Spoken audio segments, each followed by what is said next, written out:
Should be brief tonight, right? It's just reports and. Oh my God, Jim, are you asking for trouble? Jim, don't say anything, please. All right, The YouTube stream is up, so you're. I won't jinx it. All right, let's get started. All right, so welcome everybody to the January 13th, 2021 full board meeting of Manhattan Community Board 6. My name is Kyle Athaide and I am the chair of CB6. This meeting is being called to order at 7:01 p.m.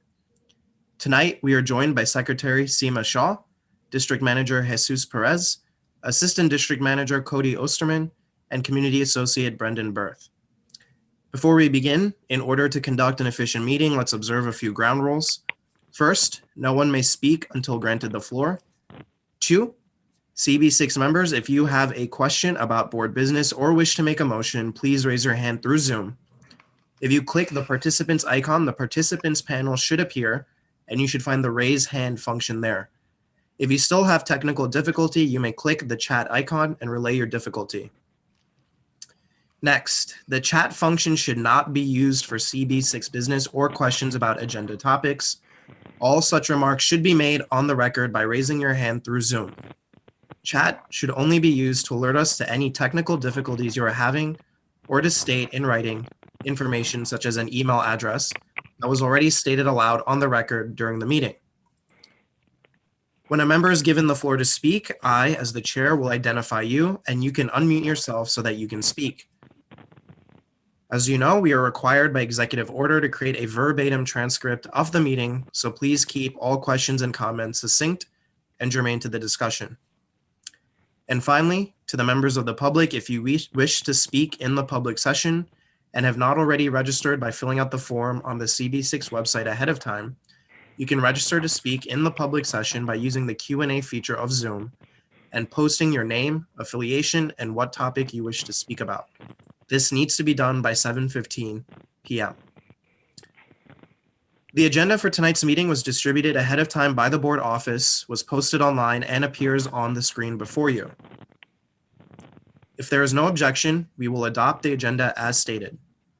So board members, if you object to adopting the agenda, please raise your hand through Zoom.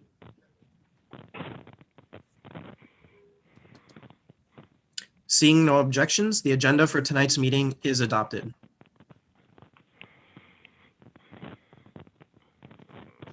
The secretary will now take attendance by roll call. Hi, everyone. Good evening. Welcome to today's meeting. Again, if you could verbally share that you are here by taking yourself off mute, I'd appreciate it. Kyle Athaide. Present. Asia Badi. Present. Martin Barrett. Martin Barrett. Okay. LV He was here before. Yeah. Okay. I see his name on, but he's probably having technical difficulties. Okay. LV Barossa. Present. Joan Barenbaum. Present. Matt Bondi. Present. Claire Brennan. Present. Jim Collins. Here. Dan Devine. Present. Beatrice Disman. Present. Janine D'Onofrio. Here. D'Onofrio. Sorry. Here. Rick Eggers, I know, is out. Charles Fernandez. Present. Andrew Gross. Present. Adam Hartke. Adam. Present. Okay. Molly, I know, is out. Paige Judge. Here. Yusuf Khalid. Present. John Keller. Present. Abigail Cruzmark. Present. Anton Malner. Present. Gavita Matthew. Present. Sandra McKee. Present. Wells McGauley. Present. Richard Mintz. Present. Philip Napolitano. Philip Napolitano. Okay. Rajesh Nair. Present. Kevin O'Keefe. Present. Reshma Patel. Present. Matthew Roberts, Present. Jean Santoro.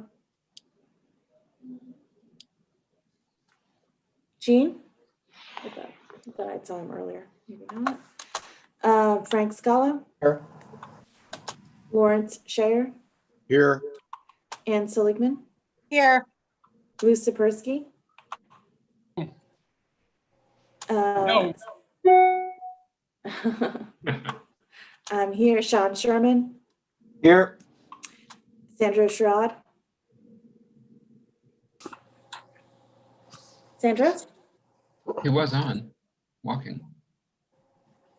He might He's be in the probably elevator. between devices. Yeah, Okay. or in the elevator. Lottie Simon. Here. Susan Steinberg. Susan? Anju Suresh. Anju? Mark, I see you're here. Corinne, I know she's not going to be here. Brian Van Nieuwenhoven? Present. Brian? Okay. Ronnie White? Present. And Claude Winfield. Present. Great, thanks everyone. We have quorum for the meeting. Seema, this is Martin Barrett. I had audio problems when you called me. Yes, I got you. Thank you. Okay, thank you. Great, thank you, Seema. So as everyone knows, holding our meetings over Zoom has allowed more of our district's elected officials to join our meetings each month, something we're very grateful for. However, to be respectful of everyone's time and of the fact that electeds often have multiple meetings to attend in a given evening, we're asking that all electeds' reports be brief and that you refrain from duplicating what other electeds have already said. We do have a long list of electeds for tonight, so please keep this in mind tonight. So to begin, we'll start with Councilmember Carlina Rivera's office. Hey, was not expecting to go first. Thank you so much for for having me. Yeah, so in really big news, Carlina held a hearing yesterday on jointly with the Committee on Hospitals, which she chairs, and the Health Committee about the vaccine rollout in New York City specifically. You know, they covered a lot of topics. I think the biggest concern is points of confusion about a centralized system for signing up to be vaccine eligible. You know, there's 3 different portals for the public. There's, you know, different information. We want to make sure to have that all consolidated. There's also they also announced that they're going to do a proactive system to register your interest. So hopefully that will be integrated so that as people become eligible, they'll be able to just sign up and it'll be a much more streamlined process. And we also want the mayor and the governor to be working much more closely together. We're expecting vaccine news to be rolling out really quickly. So if you have any questions, you can reach out to our office. We're staying pretty on top of it. A lot of new people are being added, and we're hoping that New York can continue to get enough supply so that everybody who's eligible can get the vaccine. And we're able to do this very, very quickly. It's very important. In other legislative news, next week, the councilwoman won't be chairing this hearing, but we got a hearing on our COPA legislation, which I know CB6 has been a huge champion of.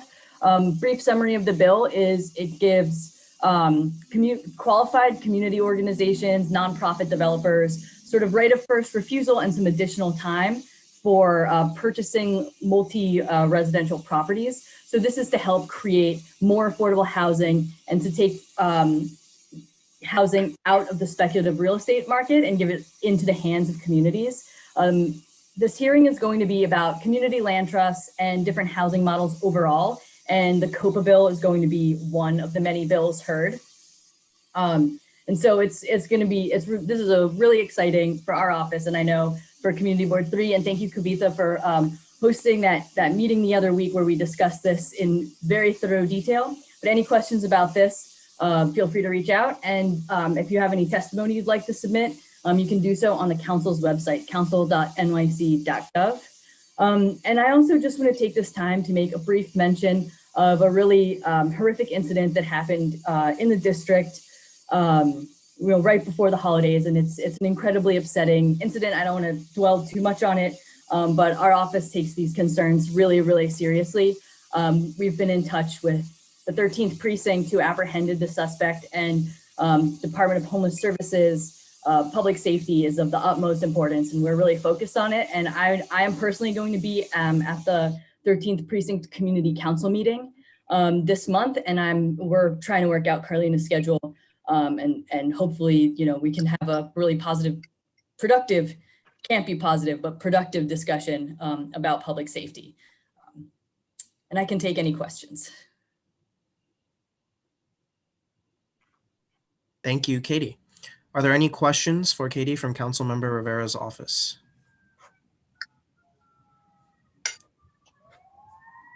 All right, seeing none. Thank you so much, Katie. Appreciate it. Oh, I see a question from Ronnie. Ronnie, go ahead.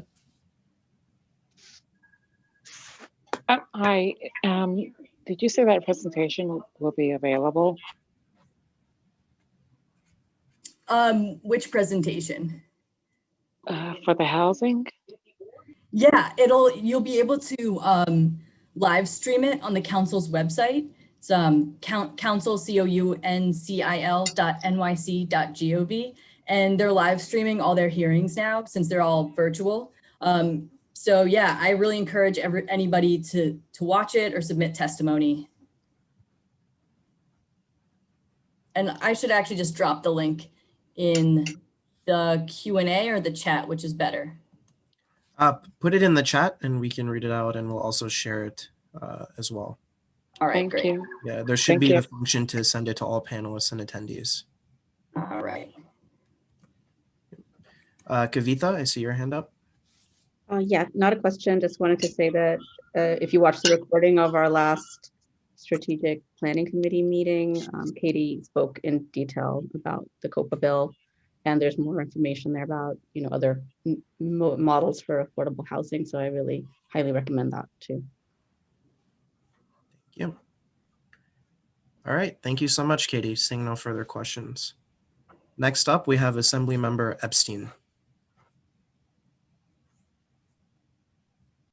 Thanks, Kyle, and Happy New Year, everyone. I hope everyone is treating themselves cautiously and safely. It's really difficult times. I know Katie talked about the vaccine and the rollouts, and people know that the governor reduced the age from 75 to 65. But if you have questions, you could reach out to any of our offices. I think there's obviously the issue is that the federal government has not released. We get about 300,000 vaccinations every week in New York State, and it's far less than the ones we need. So hopefully after next week, we'll see a real increase in the number of vaccines coming to New York State, and we probably need more like 1 million a week instead of 300,000 a week. And if we can get to that number, we can really catch up with the vaccinations. And I know my mom can't, she's 81 and she can't get on a list to get a vaccine. So I know it's really complicated, but for folks, I think a week away, I think we'll be in a much better shape.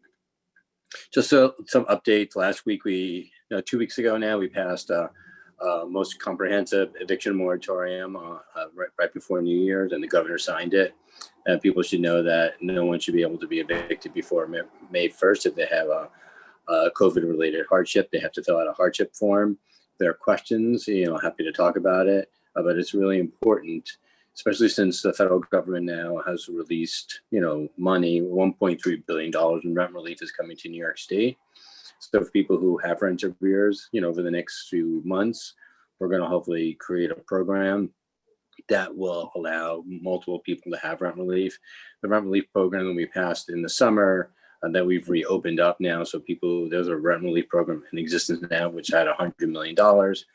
People can still apply for that till February 1st, but it's a really small amount of money. The $1.3 billion will be the real amount of money, and that will be really helpful. So people who have rent arrears, they should apply at the HCR for the current COVID rent relief program. And if people have other issues, they should be reaching out to our offices. We also know that the Paycheck Protection Program for small businesses was signed right before the end of the year. So a lot of small businesses who are trying to really hold it together, they should be applying for that. We have a bill, it's called Save Our Storefronts, which is around rent relief for those small businesses in New York. We've got a lot of support around that all over New York State. It's really critical that we don't lose our storefronts, and that's what we're fighting for. Last night we had our third annual town hall. The town hall was actually run by our youth council. Our youth council is young people who live or go to school in the 74th Assembly District, and they did a really amazing job of putting that town hall together. Two more things. One is we were pushing last year to do an increase on taxes for our high income earners and corporations. That didn't happen before the end of the calendar year, but there's still Invest in Our New York coalition pushing for revenue raisers. The governor talked about this on Monday in his State of the State, that we need more revenue. Hopefully going to get a lot of it from the federal government.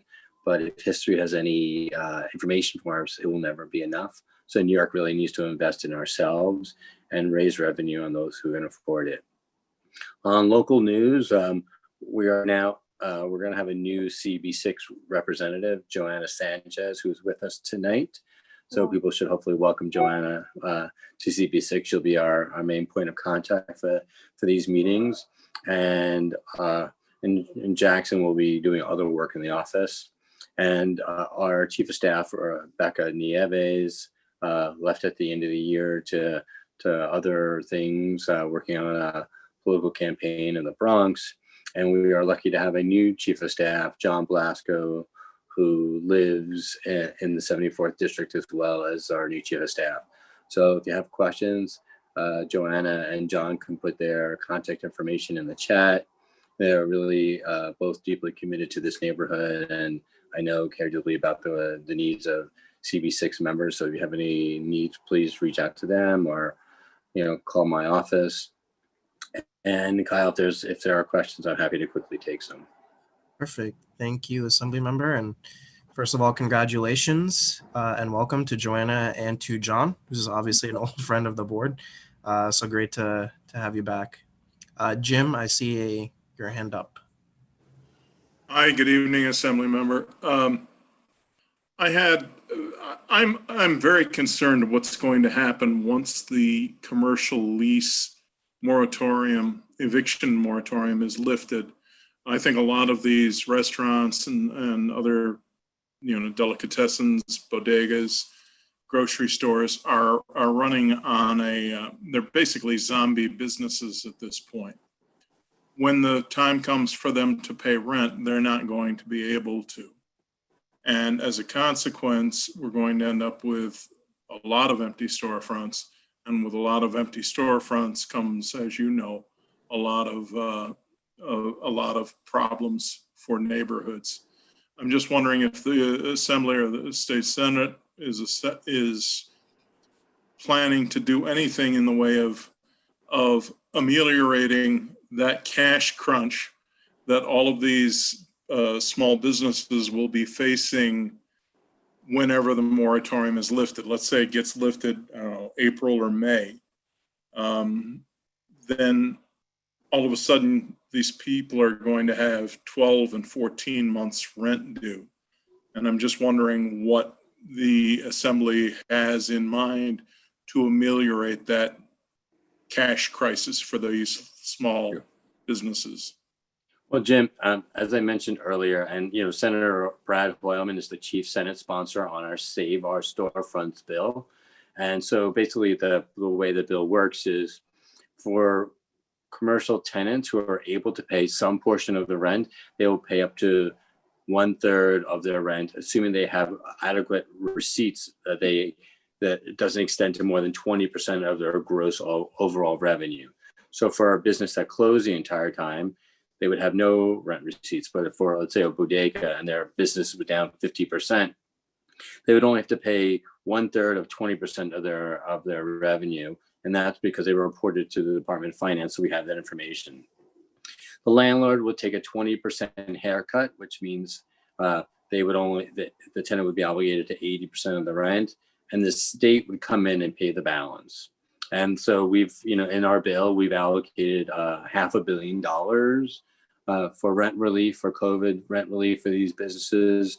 And what the coalition has said is this is the best path forward. It's a shared pain approach to dealing with rent relief. That the state, who was the reason that all these businesses closed, would have to come in and pay a substantial amount of money. The owner would take a small haircut. The tenant would have to pay a portion of it. Everyone would feel the pain, and we'd ever able to save all these small businesses and these storefronts. In the Assembly and the Senate, I know Senator Hellman has done a good job getting sponsors. We have a lot of sponsors and a lot of movement to try to support the bill. So whatever you can do to help move this bill forward, I'd really appreciate it. We've got to keep our storefronts. You're right that if we lose all these storefronts, we lose the heart of New York City. And the issues of vacant storefronts leads to, people on the street, leads to crime, leads to a lot of things in our community that we don't want. So the goal is to keep these storefronts active and vital and ensure that they have enough resources to survive, because the end of the pandemic is coming. We just need the time to let them play this out so they can actually survive to get there. And this would address the prior month's rent as well. Exactly. It's from March 12th forward. It's the bill number is A10901. It's by Assemblymember Epstein and Senator Hoylman, and it is a bill. If you look on the Assembly or the Senate website, that's the bill that's this coalition, which is a statewide coalition, is pushing to try to get passed early this year. And are there limits as to who can take advantage? I mean, so it has to be a business that has substantial reduction in revenue. So a business that stayed open the whole time and didn't lose any money wouldn't be eligible. Mm-hmm. But let's say a local theater was just closed. Oh, I'm sorry. The other thing is small. You have to have 25 that's or fewer. That's what I was getting at. Yeah, 25 or fewer full-time employee or full-time equivalent employees. So if you're a big box, you're not eligible. Well, what about ownership in terms of, for example, who is it, Chipotle going to? They're not eligible. Okay, fine. So you're measuring employees corporate wide. Exactly. And how about McDonald's franchisees? Yeah, not eligible. And under the same theory, because exactly. most of those like are independent 7-Eleven, businesses. Exactly. Most of those are independent businesses. Yeah. Right. Yeah, my understanding, and I don't know if Brad's on, but what we've said is no chain stores, no franchises, just mom and pop businesses. Now, people think the local Subway should be eligible. I hear that, but it's not the path that we're taking. All right. Thank you, Jim. Next up, we have Dan Devine. Yeah, thanks for the presentation. I'm super interested in this because I feel like this being resolved adequately is probably one of the most important things that we could do to try to save the integrity and nature of the city. All of the implications are incredible. If a lot of these small businesses leave, they're probably not coming back. But my question about that is, it seems like we have basically a chain of people who are going to have to take haircuts in terms of their revenue. And one of the questions that obviously everybody's trying to understand is where does the buck stop? And then also, how's the buck shared? And I remember we had the initial presentation on this, and there were some questions about the percentages and with who. But my question is, it seems like banks give landlords mortgages to be able to buy buildings to then rent out to tenants. What's the role of the banks in this proposal, if any? So this bill in particular doesn't impact banks at all. All it is a commercial landlord and with the commercial tenant and making sure everyone plays their roles. There are other bills where we have oversight, so state-owned banks, because the state doesn't control federally monitored banks, but any state bank, there are some issues around foreclosure and receivership that we have control over. But this bill is solely dealing with the commercial tenant and the commercial landlord and ensuring that they will be able to survive that relationship. There are a lot of concerns around the banking. So we're trying to do what we can around our banks. But this would really help a lot of small property owners because it's getting money in their pocket. As Jim just said, some businesses haven't paid their rent coming on a year. It might be 18 months before it's over. This would get money directly into the pockets of those property owners who might be struggling to pay their mortgage, and we want them to have money. The other thing is the $1.3 billion coming from the federal government would also be additional rent relief on the residential side for those small property owners. We're going to hopefully, my goal in that whatever bill we pass is to prioritize those small property owners. Nothing against Blackstone, but they need the money much less, in my mind, than the small mom and pops who really rely on that income. So the residential and the commercial side will really help prevent all those foreclosures from happening. Got it. Is it just a regulatory thing in terms of banking being federally regulated? It And is, therefore it's exactly. difficult? So the state does not have authority over 90% of the banks. We have authority over 10% of the state charter banks, but most banks like Citi or Chase and Bank of America are federally chartered banks, so we have very little oversight of them. Got it. Thank you. Thank you. Yeah, and again, business affairs and licensing, we'll be discussing this, follow up on all of this as well. So definitely for all of those who have questions or input, please do attend the next meeting. All right, and then a final question from Ronnie, and then let's move on to the rest of our electeds.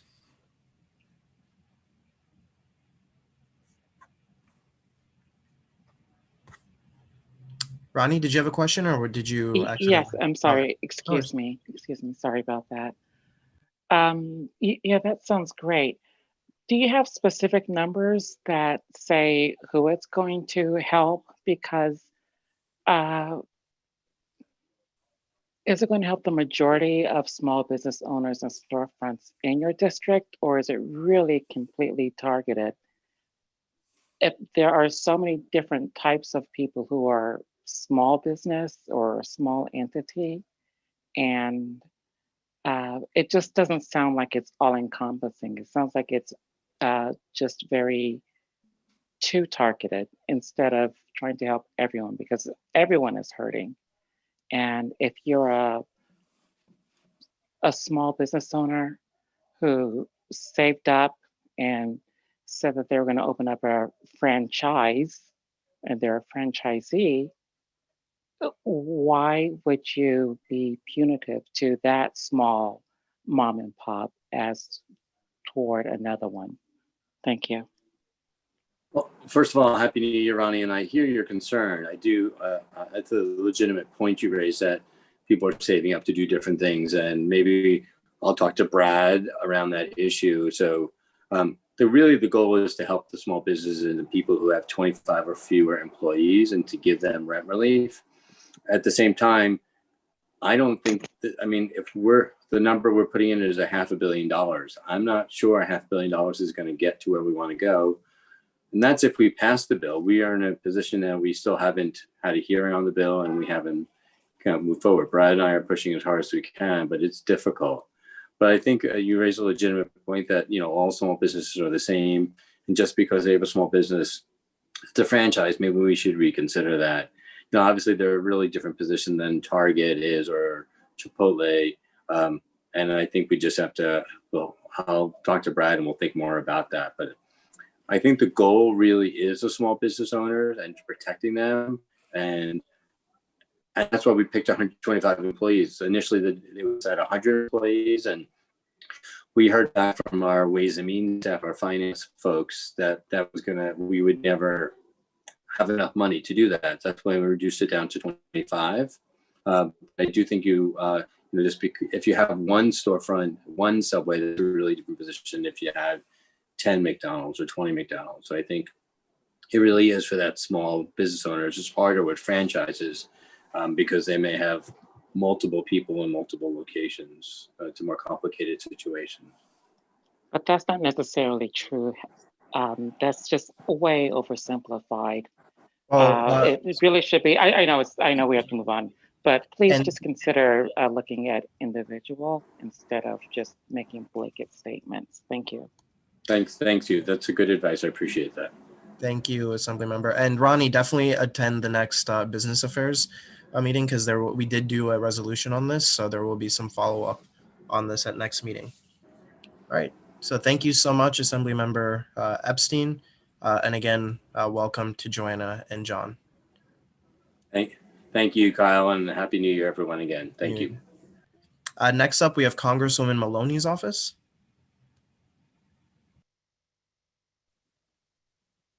Hi, this is Taylor from Congresswoman Maloney's office. So trying to go over what we've done in the past month with what just happened at the Capitol this week is a little difficult. As most people probably know, the impeachment passed this afternoon, the second impeachment of the president. And it's expected to only have motion in the Senate after the inauguration. So we have some anticipation about that.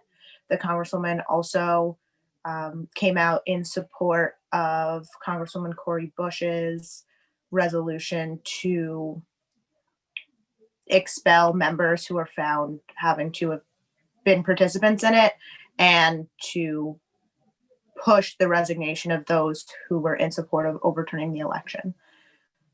The events in the next week are going to be mostly focused on safety in that regard, though we are excited and hopeful for more opportunities in the incoming administration for increasing the vaccine rollout and a potential second stimulus. We did, prior to the new year, pass a COVID stimulus bill, which included the $600 checks and expanding PPP, among other things. If you or anyone you know is having issues with the stimulus checks, haven't received them yet, not all of them have gone out yet, but within the coming weeks, we should be getting the opportunity to send inquiries in about those checks. And as a reminder, anyone who didn't receive the first one can claim it on their tax returns in April and still receive it if they should have been eligible. In regards to PPP and other small business loans, if anyone has applied or has questions about applying or their eligibility, feel free to reach out to me, or questions about anything else our office has been working on. There's been a lot in the past month that has totally slipped my mind after this week. So if you see anything on our website, stay updated, reach out to me. I'm happy to talk about anything that's going on. Thank you. Thank you, Taylor. Do we have any questions for Taylor from Congresswoman Maloney's office? Adam, I saw your hand up earlier. No longer have a question? No longer applicable. Sorry. Okay, thank you. All right, thank you so much, Taylor. Appreciate it. Next up, we have Assemblymember Gottfried's office.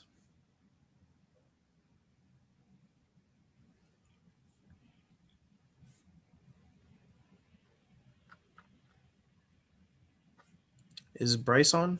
Yes, sorry about that. I was unmuted. No. Thanks very much. Happy New Year to everyone. Assemblymember Gottfried was really pleased that his bill to protect the confidentiality of contact tracing was signed by Governor on Christmas Eve. And so that will be now the law taking effect this year. In addition, he's joining dozens of others in the state legislature to call for the impeachment. Was pleased to see that take place tonight. And in addition, is looking forward to working on the vaccine rollout and a lot of healthcare issues in the upcoming year. I'm going to keep it brief and leave it there. Thank you. Thank you so much. Are there any questions for Assemblymember Gottfried's office? All right, seeing none. Thank you so much, Bruce. Next up, we have Assemblymember Court's office. Good evening, everyone. This is Rebecca from Assemblymember Dan Court's office. Happy New Year to you all, and I hope it's going well so far. So as most of you know, session has started about 2 weeks ago now, and the Assembly member has begun his 10th year serving as the representative for the 73rd Assembly District, which he's very happy about. The plan for this year's session is absolutely going to be focused on COVID relief packages, as well as raising revenue for the state, with budget season slowly approaching. As we stare down a $15 billion deficit, Dan is going to be working with colleagues in the Assembly to reject devastating cuts to essential public services like the MTA and secure a fair and just budget that includes funding for healthcare, education, transit, and housing. And as always, if you guys have any questions or need help with anything, please give our office a call or send an email, and we'll do our best to help you. Thank you. Thank you so much, Rebecca. Are there any questions for Assemblymember Quart's office? All right, seeing none, thank you so much. Next up, we have Senator Kruger's office. Good evening. Hi, this is Audrey from Senator Kruger's office, substituting for Madeline. Happy New Year to everyone. I think the colleagues from Albany, Assemblymember Epstein and Quartz and Ravitz gave wonderful updates about Albany, so I won't repeat, but do know that Senator Kruger is once again chair of the Finance Committee, so she's already also been up in Albany and actively engaged in discussions and legislation. And the other thing, tomorrow, and I think you're also having a town hall about vaccines. We are also hosting a town hall at 4 o'clock with Dr. Chotsky, who of course is the New York City head of the Department of Health, to talk about vaccines and this rollout process. So that's it for now. Thank you and happy, healthy New Year. Thank you so much, Audrey. Are there any questions for Senator Kruger's office? All right, seeing none. Let's move on to Councilmember Kalos's office. Fredo. Hi, everyone, and Happy New Year. So very quick breakdown of what we're doing. So the council member at the end of last year introduced new legislation to make government more accessible via an app. One of the frustrations that we feel as New Yorkers in trying to stay active with our government is never knowing when meetings are happening or how to take part in a meeting, even now in the virtual space. So new legislation would ask the city to create an application that would allow you to input what you're interested in, and then would automatically send you a text message or an email update letting you know when there are, any sort of government meeting taking place on those issues. So we hope to see a hearing on that soon. We also, at the end of last year, found out that we won.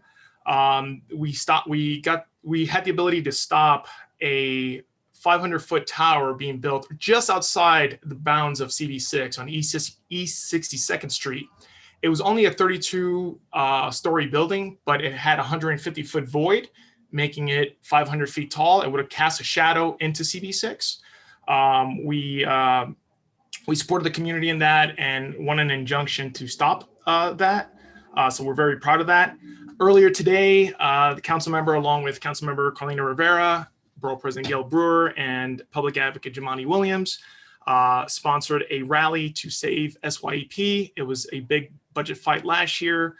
We expect it to be a big budget fight this year. For those of you that aren't familiar with SYEP, it's a summer youth employment program which provides upwards to 75,000 young New Yorkers aged 14 to 21 with summer jobs. Last year, it was cut in half to only allow for about 35,000 kids to get jobs. Lastly, I know that the borough president will speak about this, but the community board applications are live. We encourage everyone who has to apply to reapply. And if you have any good leads on folks who you would like to have be part of the community board, they should also apply. So that's it for our office. Thank you so much. All right, thank you. Are there any questions for Councilmember Kalos's office? Jim, I see a question. And Jim, also, if there's something that could be reverted to committee, please leave it to committee. But if you have a question. No, it's just very quick. Okay. Are we doing anything to help young people just in terms of job skills, to create a resume, to do interviews, things like that, as opposed to just funding this program, which is going to be cut in any event? Part of what that program does is there is workforce development that it's included in that. And part of that is, helping kids develop, job skills that are necessary. We're always in favor of, a lot of this work is done in the nonprofit sector, the human services sector, we're always advocating for more funding towards these types of jobs, job skill building programs, not only for youth, but also for adults who haven't had the opportunity to get these skills. So we will continue to advocate. We are willing to continue this fight. As I mentioned, we have a pretty strong coalition of electeds and advocates who want to continue this. And it's not that expensive. I mean, we're literally only asking for 175 million to fully fund a program like this on a budget of 90 billion. So we're not. It might be something to pursue through foundations and a couple of other alternatives. That's actually the second part of the funding actually comes from public-private partnerships, but the city has to put up their end of it. Last year, the Fund for New York partnered with about 100 different for-profit companies in order to come up with the money to fund this program to half the level. We're just asking for the city to meet the other half. All right, thank you so much. Let's move on to Councilmember Power's office. Hi, everyone.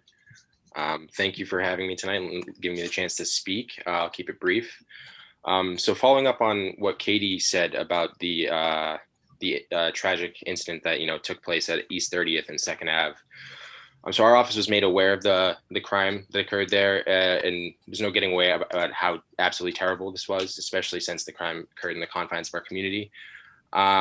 We understand that the 30th Street Shelter was listed as the person who committed the crime's last known legal address. We tried to get some information by reaching out to DHS about the individual in terms of his living status. And according to DHS, the individual who was arrested and charged with committing this crime did not live at the 30th Street Men's Shelter. In many cases, they told us that that folks will put the 30th Street Men's Shelter as their legal residence during their intake on the first day and then leave without ever reporting their new residence. But in order to get some absolute clarity on this, our office, along with several other elected official offices that are also here, have called for a community advisory board meeting to take place so that these questions and concerns about the shelter and its intake process can be raised and answered appropriately by DSS and DHS. So that CAB meeting is actually going to be taking place 5:30 p.m. on Monday, January 25th. It's a closed meeting. Our office is waiting for the meeting details. However, if there's any specific questions that folks would want to ask, please let me know or reach out to me or our office, and we can be sure DHS generates some answers on those. I won't get into much information about the vaccines because that's been covered extensively already. We do have an FAQ page on our council website where we're constantly updating it with new information as more information comes in. We've been receiving more updated information daily. So I will post that in the chat so that folks have a chance to look at that. Really does hold a lot of information regarding booking appointments, how many doses have been received by the city, how many doses have been doled out. And that number is actually updated daily. So please feel free to check out the link once I do post that. Our office has been, in terms of the Eastside Coastal Resiliency project, our office has been in contact with DDC and other relevant agencies as well as stakeholders to try and organize a meeting surrounding the topics of construction noise, noise mitigation, possible street closures, and the impact on traffic during construction, and ensuring the avoidance of water and sewer impacts stemming from the project. We'll hopefully have more updates or details on that soon. I don't really need to go into details about the project itself, but there's some general updates / reminders for folks who don't know.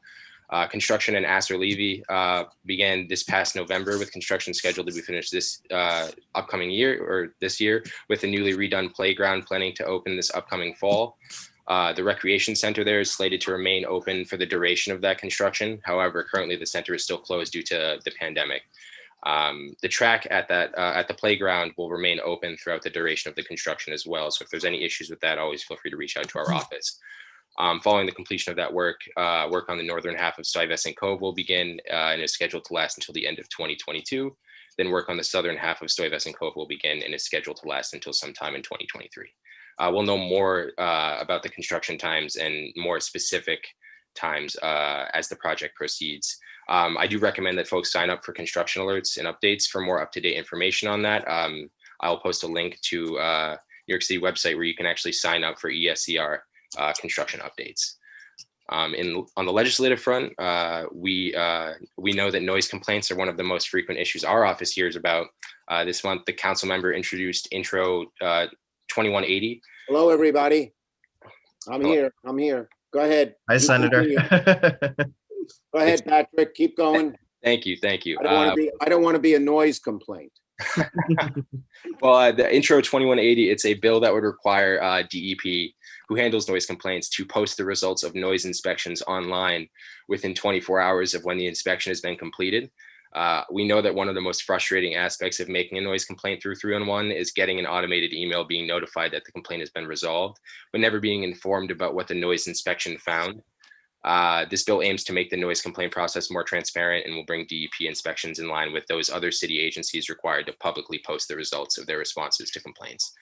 Lastly, I just want to wrap up. Our office wanted to give many thanks to our neighbors who gave tremendous support for our holiday donation drives. We helped supply a warm coat for a New Yorker in need, with nearly $1,500 donated for warm coats and almost 200 toys donated for children in need. So thank you all for your donations and for your support. And I will open it up to any questions if there are any. If not, that is it for me. All right, thank you, Patrick. Are there any questions from the board for Councilmember Power's office? I see that there are questions from public attendees, but you're also scheduled to speak during the public session. So we'll recognize you at that point. All right, seeing no other questions for Patrick, appreciate it. Thank you so much. All right, without further ado, I already know he introduced himself, but welcome to the new Senate Majority Leader, Senator Chuck Schumer. The floor is yours. Thank you, Kyle. It's great to be here. I love our community boards. I try to get on the Zoom and talk to them. I talk to you, and I'm glad to be on with your great board as well. Let me thank Kyle. Let me thank Jesus and all of you for the great job you do. You know, I started as a community person in Brooklyn as a tenant organizer years ago, and I know community boards, and you guys and gals do a great job watching out for your community, making sure it stays strong. And let me just say, you know, when things go wrong, you hear about it. When things go right, no one says thank you. I want to say thank you. Thank you for the great job you're all doing to keep your board area a good, strong board. I appreciate that very much. Now, I thought I'd talk to you about a few things and then try to leave a few things for questions. I thought I'd be able to spend more time with you, but not much is going on in Washington these days, as you know. So in any case, I'll try to speak for about 15 minutes and leave questions for 15 minutes. First, I cannot go further without talking about January 6th and its aftermath. For me, Charles Dickens in A Tale of Two Cities wrote, "It was the best of times, it was the worst of times." That was certainly true on January 6th for me. I stayed up into early January 6th morning till 4 a.m. to wait for the results to all come in Georgia. And we learned that John Ossoff and Raphael Warnock had been elected senator, and I would become the majority leader. The Democrats would take over the Senate. Yes, I agree. That deserves some hands. Warnock, by the way, has some Manhattan roots. I recruited him to run. It took me 3 months. But I had first met him. He was an associate pastor of the Abyssinian Baptist Church, what's his name's church in Manhattan, in Harlem. And so he had Manhattan roots. Anyway, I felt great. Now I was going to become majority leader. We could do so many more good things getting rid of McConnell. I went to bed at 4 a.m., woke up at 6, got into the car at 7, got to Washington that morning, was on the floor of the Senate at 1, and at 2, standing next to me is a policeman in a bulletproof vest with a submachine gun at his side and say, "You got to get out of here."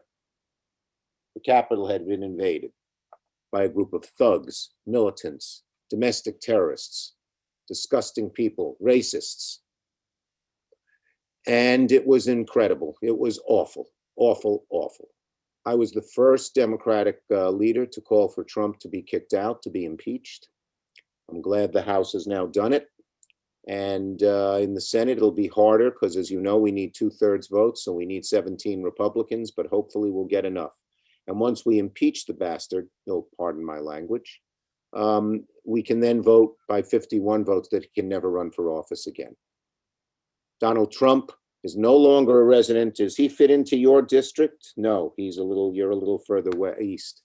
But I'm glad he's going to Florida. Good riddance. That's the last person we want to come back to New York. Florida's a little south for our district. Yeah, exactly. Okay, your district is nicer than Florida. Anyway, that's number one. Number two, what about 2020? You know, when Queen Elizabeth addresses every year her British subjects right before Christmas. And in 1994, when Princess Diana and Prince Charles were fighting, she labeled it the Annus Horribilis. Well, folks, we've just had a horrible year. We've just had an Annus Horribilis. First, we have the greatest healthcare crisis, COVID, in 100 years, 350,000 people dead. We all know somebody who died of COVID, millions sick. Then we had the worst economic crisis since the Great Depression. Millions of people losing their jobs, millions of small businesses that people struggle to going under. You've seen them in your own community board, 6. And just people can't feed their families. People can't pay the rent. So many troubles. And then, of course, the third crisis, the horrible deaths of Ahmaud Arbery and Breonna Taylor and George Floyd, showing that the racial scars in America are deep and need much more healing than we've had. So it's a horrible year, but I'm an optimist. I wouldn't be in this business unless I wasn't. And 3 good things happened to the end. One, we got rid of Trump, and our democracy was pretty deep. The structures of democracy were not so good. The Electoral College is a mess. But listen to this. In 80% of the cases that Trump brought with his fraudulent claims of voting fraud, Republican judges knocked him out. I voted against some horrible Trump judge in Pennsylvania, and that guy was the guy who gave the speech saying Trump is full of it. So democracy is deep. That was good. The second good thing that happened was COVID, the vaccine, COVID vaccine, amazing advance of medical science. Joe Biden will announce tomorrow, when he announces his first plans for the country when he becomes president, that his number one focus will be on getting the vaccine to America. The goal will be 100 million vaccines, people vaccinated in the first 100 days. And in the COVID bill we passed, everyone gets it for free, everyone. No insurance, no anything, you just get it for free. So that was the second good thing that happened. And hopefully by June or July, when more than half the public is vaccinated, we will have turned the corner. A lot of the businesses that have struggled in your district and throughout the country will come back. And the third good thing that happened is, and I'll talk to you a little bit about this, we passed a COVID relief bill. It's not everything we wanted. We're going to do another bigger, better, stronger bill when Biden becomes president. But we did pass a good bill. I wrote the first bill, the CARES bill, which was bigger and stronger with Mnuchin. And it had a lot of good things in it. But we thought COVID would be gone by the summer, and so it ran out in the summer. Mitch McConnell, for 5 months, and his Republican senators blocked anything from happening. The only thing that gave us the impetus to get it done is 10 million people would have lost unemployment the day after Christmas.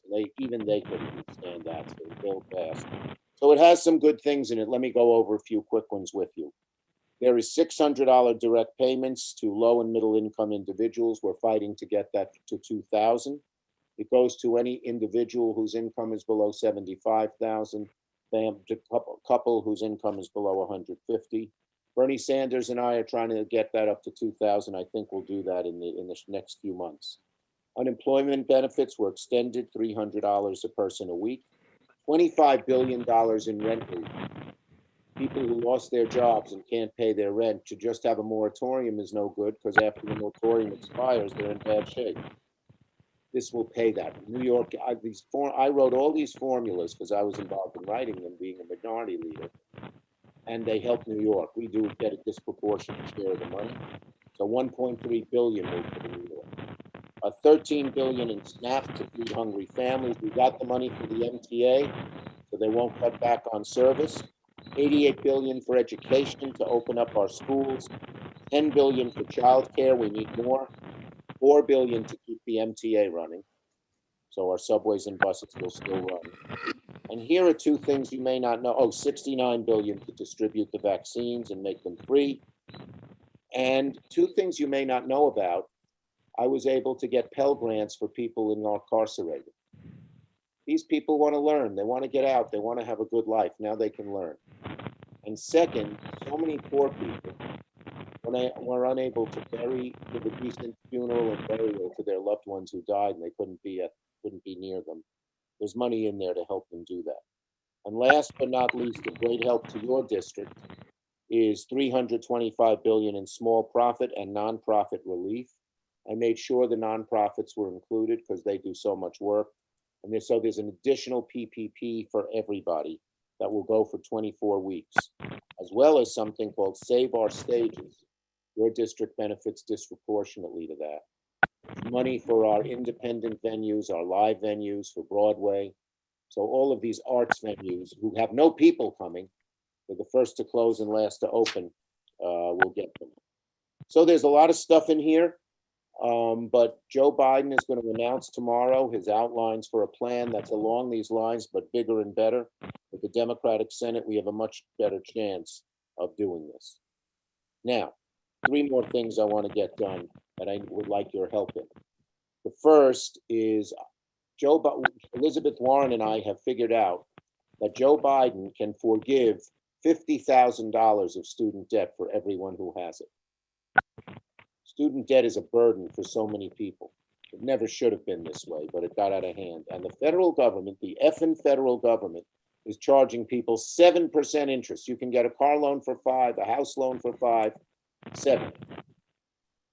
This is very important for the wealth gap. 40% of the wealth gap between Black and white people is caused by student debt, which disproportionately falls on young Black people. But it will help everybody. I'm going to send you, Kyle, a little flyer. We're trying to get 10 million people to email Joe Biden. He knows we're doing this, so put pressure on him. He can do this with a flick of a pen in the first 2 weeks of his presidency, and it would take a huge load off people. Second, we want to address democracy. HR 1. Get rid of that horrible Citizens United decision that allows the fat cats to flow money undisclosed into the system. Automatic voter registration. You can vote automatically. Get rid of all those anti-voting rights decisions like Shelby. Reapportionment done in a fair way. And DC statehood. So we're trying to push making our democracy more perfect. Second big issue is dealing with income inequality.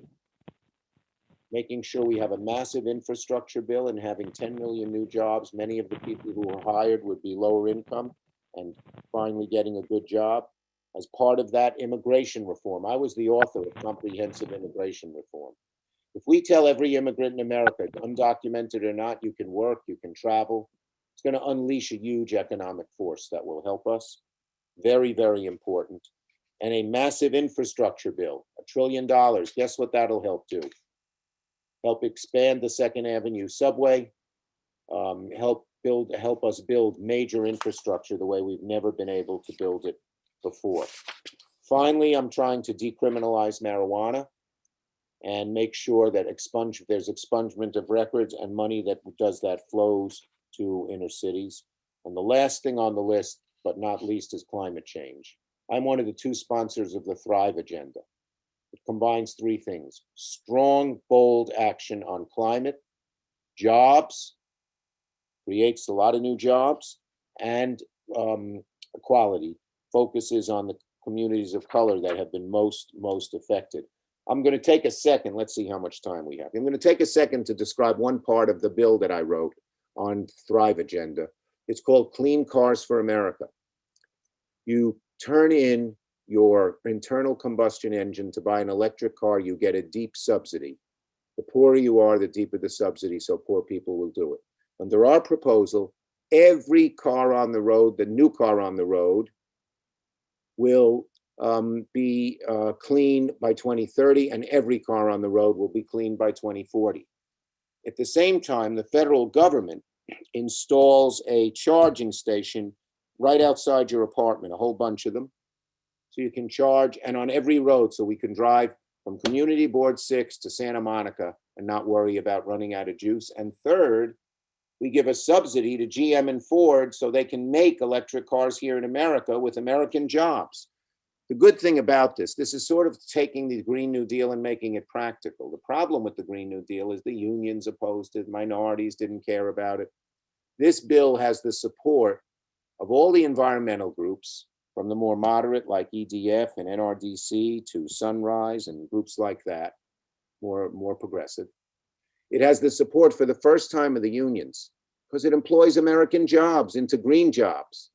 So UAW, IBW, AFL-CIO are for it. And it has the support of Ford and GM because they want to become the electric car center of the country. This will pass if I put it on the floor with Republican votes. So this is the kind of thing I'm working on, to change America, to have bold change that can pass. Final thing I want to say to all of you, this is a very, very thoughtful board, active board. When you have any way I can be of help federally to you within the bounds of your board, and any ideas you have to make our country a better place, please get in touch with my folks. Steve Barton is on the phone, Julieta Lopez is on the phone, or on the Zoom, excuse me, we're on a Zoom. And let us know your thoughts and ideas. I'm a people person and I love hearing from you. But I hope everyone has a good 2021. It's going to be a lot better for America than 2020.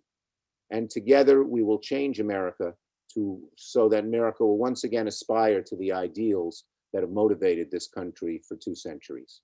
With that, Kyle, if you want to ask me a few questions, I'm open.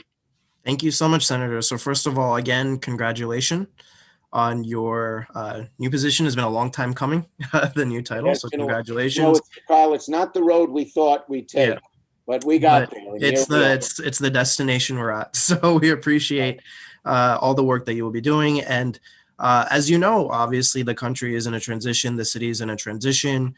And for us, for our board, looking at these challenges ahead, we really do want to establish ourselves as the think tank of our district, of our cities, and look really forward to continuing the partnership with your office and look forward to the new things that we can do together. So thank you for continuing to partner with us, and we look forward to working together on the road ahead. There's a lot of work to be done. You bet. So we do have a lot of questions for you. The first hand I saw up was Adam. Adam, you have the floor. Hi, Adam. Hello, Senator. Thank you for joining us this evening, and thank you for your entire service. I was going to ask about student loans, and so, but thank you for speaking to that. I know this has been a real hardship for myself and cohorts of my age, and we will do all that we can to help you support that. Well, I'm going to send to Kyle where you can email, where you can write, and please distribute it to all of your friends, to all of the people on your Twitter accounts and everything else. We're trying to get 10 million signatures on, or contacts with Joe Biden before February 1st. Absolutely. But my question was actually going to be in regards to congestion pricing. And so this is something that's been stymied by the Trump administration. Get it done. We're going to get it done. Absolutely. Thank you. Yep. I've talked to the new Secretary of Transportation, and I had 2 things to talk to him about for New York. One is Gateway, building the Gateway Tunnel, which we desperately need, and Trump being the son of a... Am I allowed to curse? I hate that guy. That's absolutely. It's your First Amendment right. That bastard. I hate that guy. He is the worst. He's the worst president we've ever had. And I think he may be the worst human being I've ever met. And that's pretty, I met a lot of people. Maybe not, but he's way up there. In any case, when I talked to Buttigieg, who is the new transportation secretary, I told him 2 things, Gateway and congestion pricing. And he said the administration was on top of both. Great. Thank you. As all of you know, they held it up. Trump, of course, being the son of a gun he is, held it up. By the way, are you related to Senator Hartke? You're on mute. You may not want us to know. You're on mute, Adam. Yes or no? Oh, no, I'm from Kentucky. He's from Indiana, so yeah, no. Okay. I didn't serve with him. I'm not that old. Next up, we have Brian. Brian, you have the floor.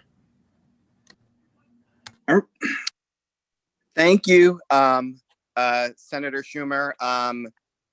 Thank you for your service. Thank you for everything that you've presented so far. My sympathies and condolences for what you went through last week.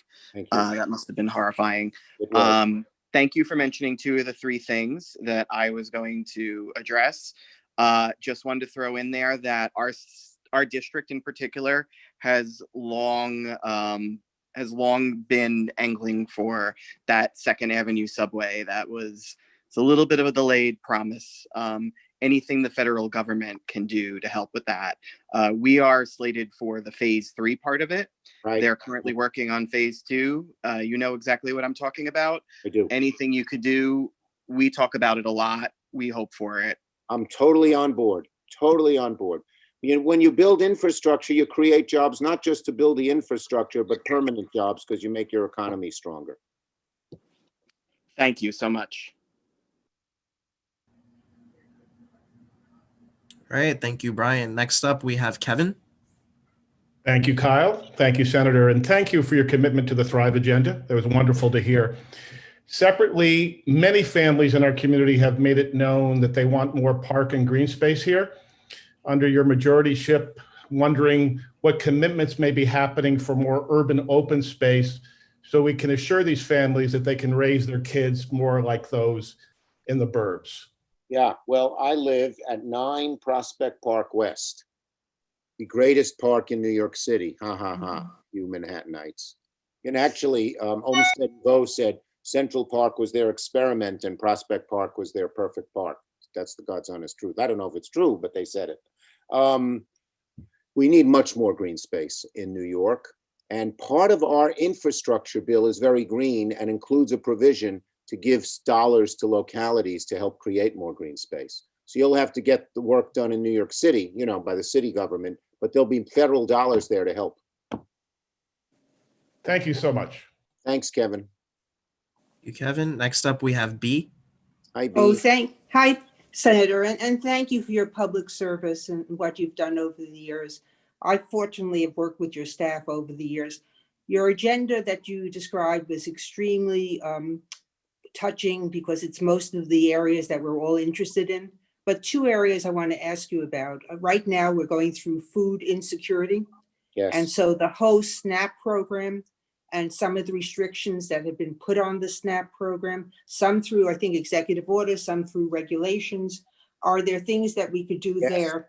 And the second thing I'm going to ask you about, because I was involved in ACA, it really is racial inequality in the delivery of healthcare. And that's something you'll be tackling in with the next few months? Okay, both good questions. On SNAP, first, in our new bill, we extend the SNAP increase, the 15% increase to September, but our goal is to make it permanent. I have sent a list of executive orders, vicious, nasty, aimed at poor and working people orders that Trump did, and asked the Biden administration to rescind them in their first few weeks. And I haven't gotten an answer yet, but I expect a good answer on the SNAP stuff. So, and we have to do more on food insecurity. You want to know what these Republican bastards did? They wouldn't give any money to feed people, but they insisted on the deduction for the 3 martini lunch, if you can believe that. That's their priorities. Anyway, so the bottom line is we will do the SNAP. On the second issue, the ACA, you bring up a great point. So COVID, it's MLK Day coming up. I like to say that Martin Luther King took this huge mirror and hoisted it on his broad shoulders, and with his articulateness, his brilliance, his faith, he forced America to look into this mirror, and America didn't like what it saw, and that began the slow road we're still on for equality, racial equality. Well, COVID's been similar, B. It's shined a magnifying glass on all the weaknesses and infirmities in our society. So that one of the most obvious, probably the most obvious one that got talked about, why have many more people of color, black, brown, died of COVID, gotten ill from COVID than white people? Well, I'll tell you why. Because the people of the color, especially poor people of color, get lousy health care. So, diabetes is a key pre-existing condition of COVID. Well, if you're in an upper middle class suburb, you're going to get treated for it. If you're in an inner city, no one pays attention to you. So we have to make healthcare and other things far more equal in terms of distribution.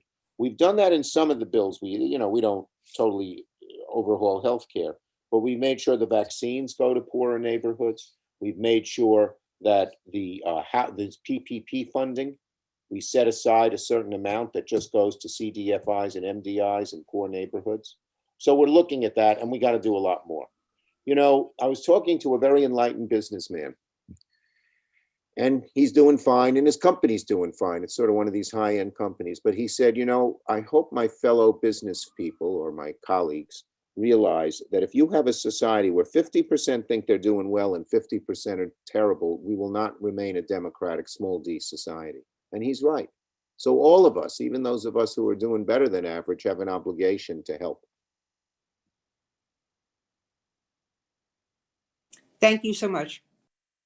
All right, next up, we have Larry. Hi, Senator. You and my father are both graduates of James Madison High School. Here, here. What do you know what year he graduated? Around 1944. He was 16 years old. Oh, golly. Okay. I was not born when he graduated. And anyway, he really appreciates, and I also appreciate all that you have done to make Brooklyn and our city proud. My question relates to the future viability of the city, the state, and transit agencies. And they're in dire financial straits. Their budgets cannot be met without federal subsidies. And in a longer term problem, tax revenues from places like New York have flowed out to states like Kentucky, Florida, and Republicans are saying, well, you pay too much taxes, come to our states, and New York will continue to subsidize you while you're here. What thoughts do you have about reversing those Okay, trends? first, I left this out, and thank you for bringing it up in my remarks. One of the things I've pushed hardest for is direct state and local aid. As you know, Mitch McConnell from Kentucky, which does far better in terms of its federal dollars sent to it than we do, opposed it every step of the way. But I managed to sneak money in, and I got about $12 billion through health, through education. The MTA, which you mentioned, I got the $4 billion they asked for, so they don't have to cut back. And I'm going to do a lot more for mass transit. Mass transit is my thing. Those of us from James Madison High School used to take the D train into the city. Your father probably did. I did. It's no longer the D train. It's now the Q, but it was the D when I was a boy. And by the way, when I went to Madison does have a lot of people. Once we had 3 senators. Do you know that? Yes. A Democrat, a Republican, and an independent. Democrat, me, independent, Bernie Sanders, and the Republican, Norm Coleman. He left Madison, moved to Minnesota, became a Republican. Anyway, and I played basketball for Madison, and you know what our motto was at our team? I like to tell people this. We may be small, but we're slow. But in any case, mass transit is key, and we will get that money. We'll get state and local. But I'll tell you another thing I'm pushing for. It'll be a hard fight, but I believe in it. Get rid of the cap on state and local deductibility. Many people, one of the main reasons that money flows out of New York is this vicious thing by the Republicans and Trump to screw New York by capping state and local deductibility. And it affects average middle-class people as well-to-do people. And I think we should get rid of it. We can do those 3 things. In this new bill, I've just talked to Biden. We're expecting $350 billion for state aid. New York will get 30 or 40. I'll fight for mass transit aid. And if we can get rid of the cap, we'll be in good shape. Try to do all those. Thank you. Next up, we have Claude. I think we're going to take one more after this, Kyle, if that's okay with you. Good evening, Senator. Thank you for all you do and all you're going to do. Shelley sends her regards to you. I love Shelley, you know that. I have a question that concerns many of us seniors that are retired and some of us that are gloriously older than 72. Under the CARES Act this year, our RMDs were suspended. This has affected a lot of seniors greatly because they've lost a great portion of their income, and it's been very difficult getting along.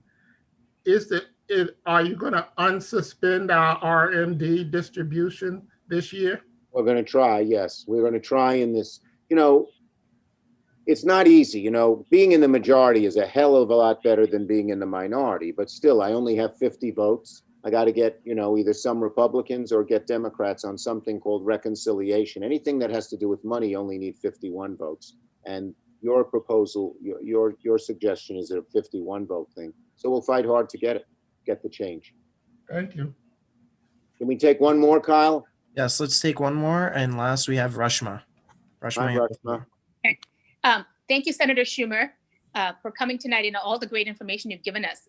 So part of my question was actually answered. It was about the 2017 tax reform bill, which I feel hurt New York considerably. In addition to the SALT deduction, we also lost the ability to refinance municipal bonds that are issued at higher cost with lower costing bonds. And that's something you'll focus on as well. Yes, and that's a cheap one and an easy one.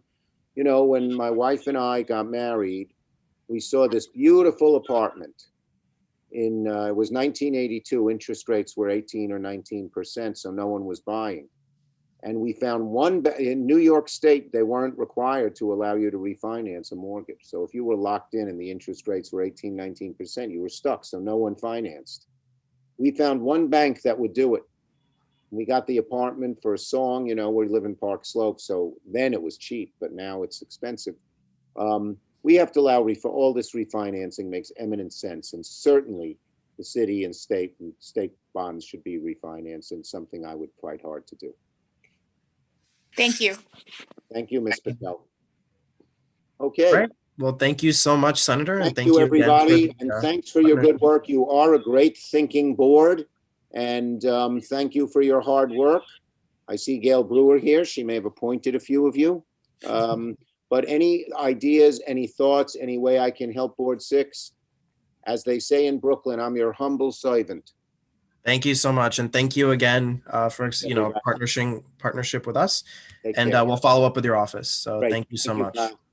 Bye. All right. So let's keep the schedule moving. Next up, we have Senator Hoylman's office. So from one senator to another.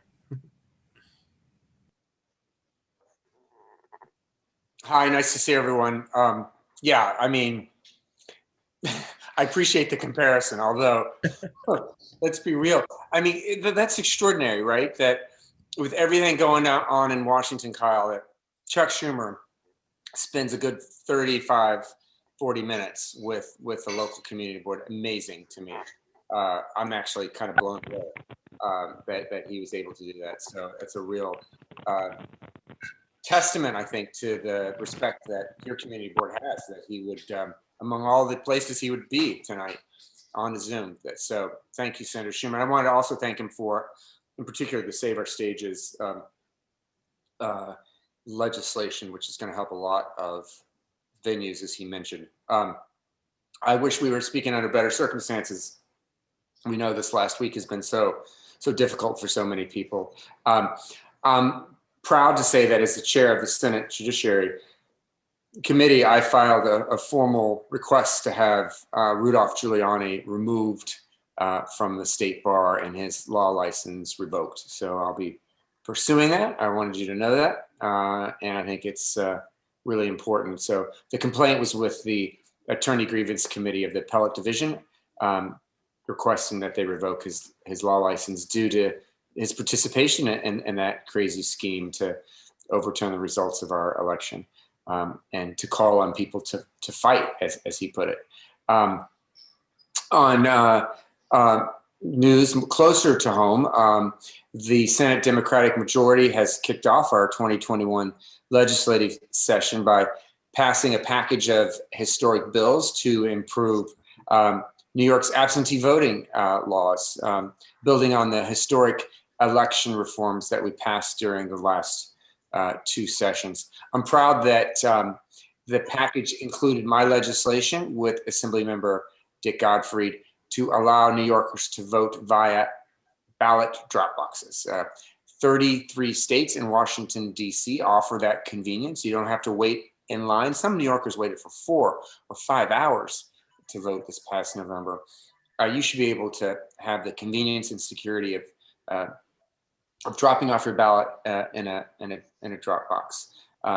And my board report includes more information on the other important voting bills that we passed, including speeding up the absentee ballot counting process, which allows for an expedited review and canvassing of absentee ballots, preventing the disenfranchisement of absentee voters, which would prohibit voters absentee ballots being voided on technicalities, increasing transparency and information about absentee ballots, implementing permanent authorization for applying for an absentee ballot, which permanently allows voters to apply for absentee ballots online, which is something that we've needed for a very long time. A timely receipt of absentee ballots, which will establish a mandatory time frame for processing of absentee ballots, enabling earlier application for absentee ballots to more than just 30 days before the election, and a constitutional amendment which would finally make it clear that you don't need an excuse to vote by absentee. So those are all very important. Third, I wanted to let you know that we've seen the state update the vaccine eligibility to include a lot more New Yorkers, including those 65 and older, the immunocompromised. We don't have a lot of details on who's considered immunocompromised. I hope that comes out soon. But first responders, teachers, grocery workers, and more. Full list is in my board report, but we need to get that information rolling. I'm glad that the Javits Center in our district has opened up as a mass vaccination site. We've included also in the board report a link directly to applying for a place to get inoculated at Javits. Rather than going through the longer website, you can go directly to Javits. But the phone lines have been broken, the website's been going down. But, as Senator Schumer said on January 20th, it seems like, which is going to be a great day for the country, it seems like the Biden administration is going to be ramping up vaccination. It really needs to be a federal response. I mean, the Trump administration basically just dropped off all the vaccines at the doorsteps of states, and it's been incredibly difficult, as we all experience, for the state and city to get their act together. Fourth, I'm proud to announce that after over a year of advocacy, tenants at 301 East 21st Street, a building owned and managed by Achilles Real Estate, was finally going to have access to the laundry room. It's the kind of thing you can do when you're a state senator. My offices work closely with residents, management, the Department of Buildings, Councilmember Rivera's office, Assemblymember Epstein's office, to make sure that laundry's up and running. It's been inexcusable that residents haven't had access to that. So that's been a great partnership. So that's my brief report. I wanted to let you know that I'm pushing for a bill that would complement efforts by Councilmember Keith Powers to get the unfair and discriminatory commercial rent tax on pause for small businesses south of 96th Street in Manhattan. So hopefully I'll have good news to report on that front, but we're pushing really hard to get that legislation passed. We need to do everything we can to support our small businesses. A third to one half of them are not going to make it through this pandemic. So this is one effort on my part, along working with Harvey on the Save Our Storefronts legislation that I mentioned earlier, to make sure our small businesses can survive the pandemic. Thanks. Wonderful. Thank you so much, Senator. I see we have one question from Jean. Yes, Senator, hi. Our Transportation Committee just voted unanimously to support your bill before the state legislature to allow New York City to control its own speed limits. And so I wanted to thank you for bringing up that piece of legislation before the state legislature. Is long overdue, and the rest is before the full board tonight. So hopefully we'll have a satisfactory resolution. Thank you so much. That's really important, Gene. For those who are watching, New York City is under a mandatory minimum speed limit, 25 miles per hour, that Albany imposes on it. It makes no sense to me that a state senator in Buffalo controls traffic laws in New York City. So we're going to try to fix that by allowing New York City to set its own speed limit. That's so important because we have more people on the street. We have outdoor dining. We have more vehicles. We have more cyclists and pedestrians. We need to be able to tailor our speed limits street by street in the city of New York. Thank you. All right, that's it. Senator Horman, thank you so much for your time. Appreciate it. Good to see everyone. Thank you. Next up, welcome the Borough President of Manhattan, Gail Brewer. Thank you very much, Kyle. I know you want to get to business, so I just have a few things. First of all, you all know, and it's in the chat, different websites in order to get a vaccine. I have spent a lot of time on the City Council wonderful vaccine hearing yesterday, and then today with a press conference on the topic of technology and the vaccine, which is something that I know quite a bit about. I think, well, I don't like to just fuss, I like to get things done, but it is a little frustrating on the tech front.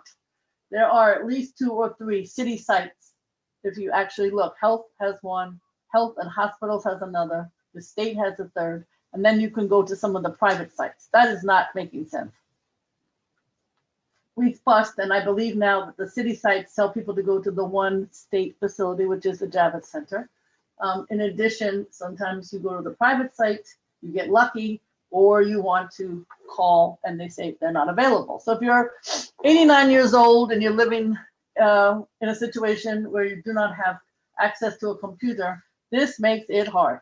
And there are 2 call centers, one is the state, one is the city, and you can wait half an hour and then you can be told call back to get an appointment. So I hope this changes. The state had 6 months to plan for the technology. And of course they don't have tons of vaccines in terms of the supply, but the technology should not be this way. So I'm just complaining about that dramatically.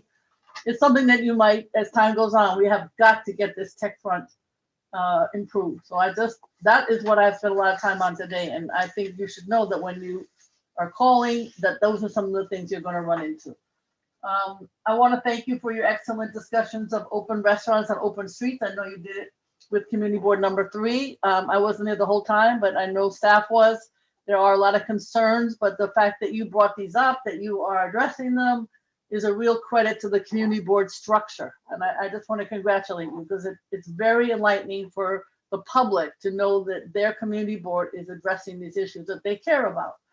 And I also want to thank your Parks and Environmental Committee for hearing about Skytown's proposal for constructing and operating the heat and power plants. I know Susan knows all about it. I know that there are concerns, but again, this is the reason that you exist, is to have these kinds of conversations. And just as Senator Schumer says, your questions are excellent, and the fact that you care so much and that you do something about these issues. I spent a great deal of time on land use and zoning. That's what I can do it backwards, inside out at this point in terms of ULIP. So one of them now is Governor's Island. It's challenging because we love Governor's Island. It is going to focus on climate issues in terms of what it's focus on, which makes sense. Community Board 1 has got a great deal of focus on it, and they are going to be involved, if all goes well, as a key partner in the request for proposal. Instead of Governor's Island saying this is what it is, Community Board 1 is going to be a partner, which would be a first, which I like. But next, on Wednesday, the 20th, in January at 6 o'clock, we're doing a virtual hearing about the future of Governor's Island. And I'm trying to bring together some people who might not be involved. You're welcome to join us. It'll be in our newsletter tomorrow and obviously on our website. So you're welcome to participate.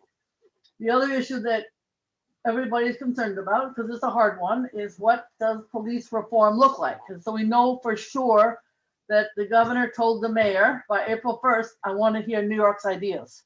And so there's been a South and a North in terms of listening sessions, and there'll be more because, as you know, the mayor appointed 3 people to come up with the ideas. So I hope that you have some input into that. You're certainly welcome to. I was a moderator for Manhattan South, which includes Community Board 6. And it was during the pandemic, so you end up with a few people in the room where I was, but then a lot of people online. So it's not a great dialogue back and forth, to be honest with you. But we have on our website, we can send you copies, something called the Police Reform Toolkit. and it lists all the studies that have been done on this topic, because we can easily fall into that same trap of doing this, knowing full well that it hasn't worked in the past. So I want to just bring that to your attention. I think we're all working on trying to figure out about the homeless issues and police response versus maybe some other kind of response and so on. I know there was a horrible situation in Kips Bay on December 31st, and allegedly by an individual residing at the Bellevue Shelter. I just came from Board 8, and they should be congratulated because Guarded Riverside, which is a settlement house, is going to put or plans to put a safe haven in Board 8, and the committee just unanimously voted for it. So there's every situation is different. Every homeless opportunity or not is different. But I know you're grappling with some of these. It's probably the hardest issue that we're all facing in the neighborhood. So we've got to figure it out. And I just want to mention helicopters. You don't have tourism flying from the heliport in your area, but we sure do have a lot of complaints. And we are now have a task force that is FAA, people from the community boards, folks from the Helicopter Association, people who are well versed, and we had a couple of people come from New Jersey, elected officials. And what's happening is that people from New York, we don't have tourists here, but we have people who want to be on pictures on Instagram. They're taking a bus to New Jersey, they are getting on a helicopter, and they're coming back to New York City and hovering over Central Park. And they're putting the pictures on Instagram, and it's really making people live it. So we're trying to, our next meeting is with people from New Jersey, and hopefully we will have some way that is going to be addressed, because it makes no sense.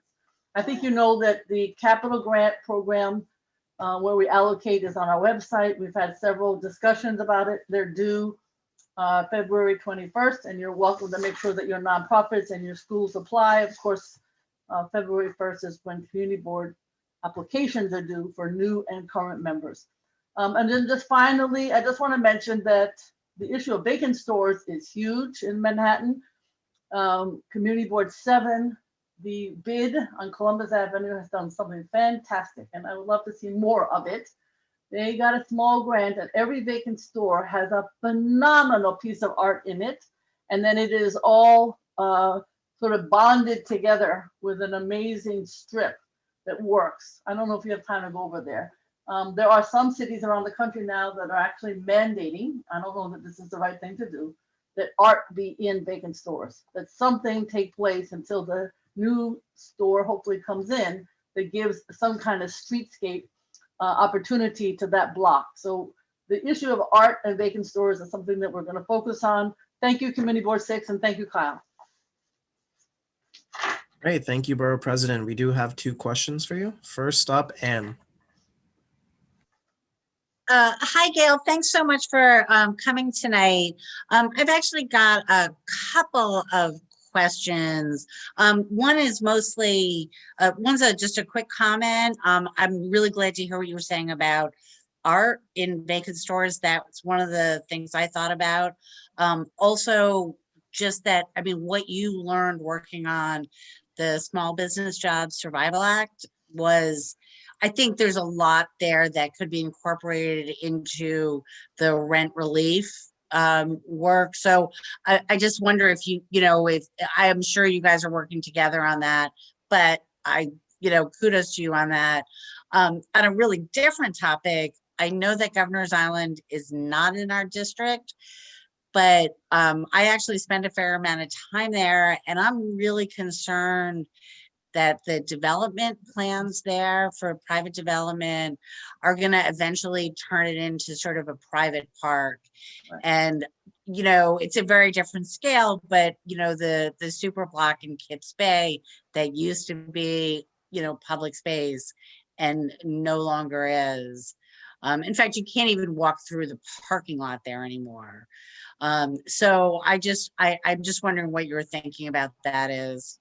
Well, that's why, to be honest with you, it is, Board 1's area, but I have brought it to every single community board in Manhattan because I think it's everybody's island in a sense. And the fact that you go there is an example. I too am concerned about the development there. And that's why we're having sort of our own outside the usual process. And we hope you can join us on the 20th, because I want to hear from others. With all due respect to the board and the staff, I want to hear from others about what the development should or should not look like. Thank you. All right, thank you, Anne. Next up, we have Adam. Thank you, Borough President, for bringing up the clunky websites for the COVID vaccine rollout. Is Beta NYC going to be able to help fix these websites? Because there's too much tech talent in this city to have mediocre websites, especially for something this important. Beta NYC was with us on the press conference today to complain and to do it more eloquently than I can. I just get upset.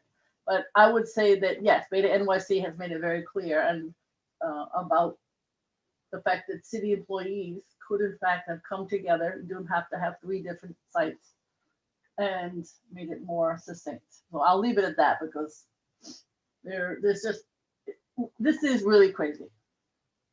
This is really crazy. Thank you. Thank you. I see no other questions for you, Borough President, so thank you for your time tonight. Thank you, Kyle, very much. All right, next up, we have Kevin Jean-Baptiste from District Attorney Vance's office. Hi, can everyone hear me? Yep. All right, great. I apologize I can't have my camera on. I know I haven't been to the community board in a while, but I did want to stop by for the new year and try to start off on a better foot. So I think I did mention to most folks last year that the office is going through some transition, in particular our community partnerships unit, reconfiguring our community coordinators. So I'll be sure to have a community coordinator permanent assigned to Community Board 6. But I just wanted to come in and say hello to everyone and Happy New Year. I think I just wanted to share some highlights of last year that the DA was able to make some changes internally within the office. One of them that I think was huge was in the midst of the pandemic and with the protests that were going on in the middle of last year, the District Attorney Vance decided to no longer prosecute peaceful protesters, and a lot of folks were getting arrested during a lot of those protests, and we declined to prosecute all of those cases. I think I may have shared that, but in case I didn't, I think that's something that's crucially important to share, as well as the district attorney assigning an executive assistant district attorney to look into police brutality cases at these protests. So I know there's various times where people would record incidents and send them over to various agencies. And I just wanted folks to know that our office is somewhere where you can send videos, or if you have maybe stories folks are telling you, these are things that we investigate. In fact, if you go onto our website at manhattanda.org, there's a link that'll take you directly there where it allows you to fill out a sheet, describe the incident, leave contact information, or even upload the video if you'd like. And then you'd have an executive assistant district attorney follow up. That's something that we launched last year, middle of last year. I just want to kind of revamp it. As we know, protest is something that we protect. It's a First Amendment right, particularly peaceful protesters. And we want to make sure that people are not afraid to do that, to express their First Amendment rights. So I'm available if there's any other questions regarding anything else in particular. And I look forward to seeing everyone at the next meeting.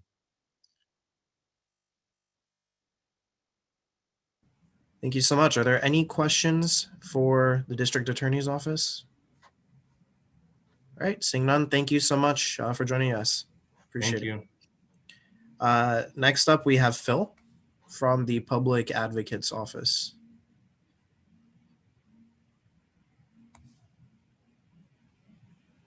Hi, is Phil still with us? I am. I apologize. Oh, no worries, no worries. But I'll be brief. Community Board 6, a pleasure to be back with you all. I ask, what a week and start to the new year. And I thank our borough president for all that she does, and she did some work with our public advocate and others on that I can mention.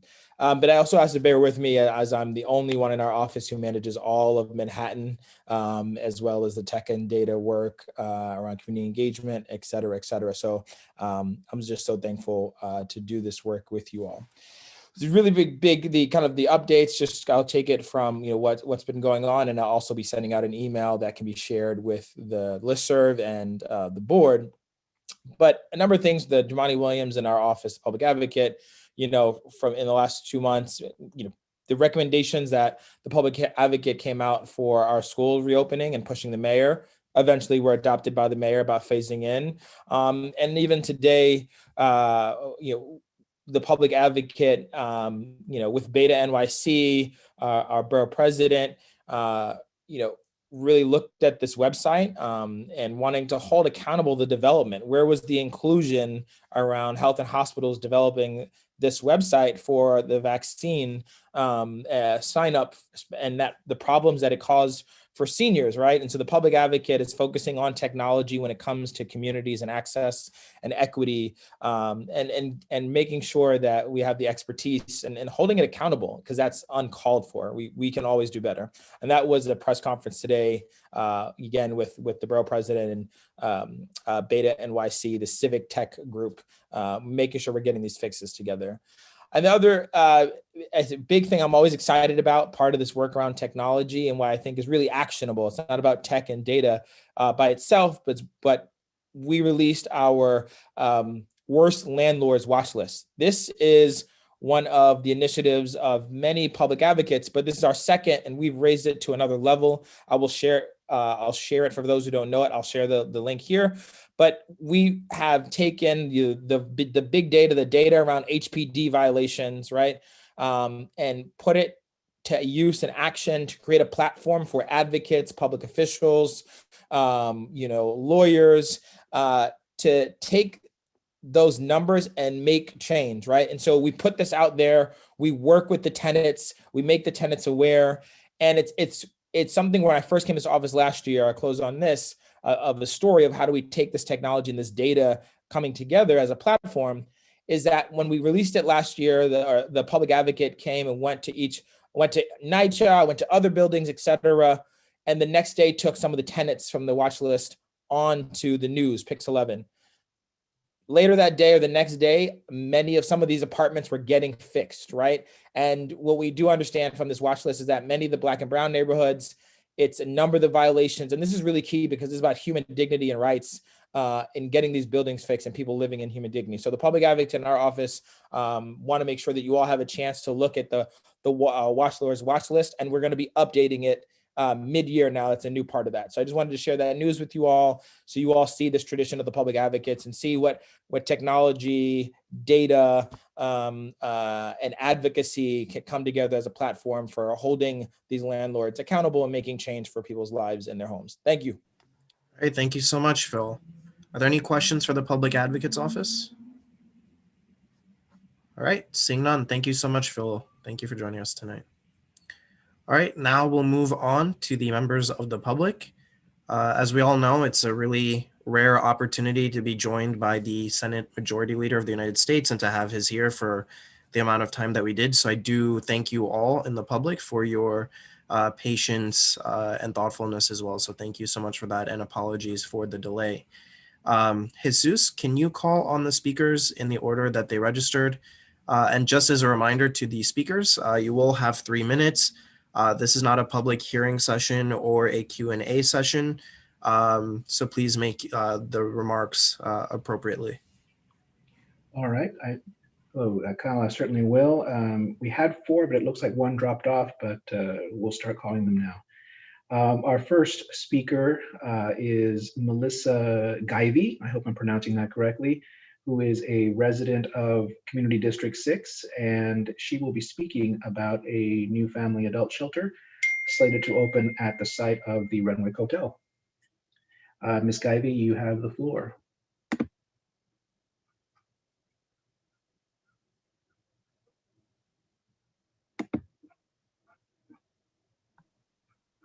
There we go. Better, right?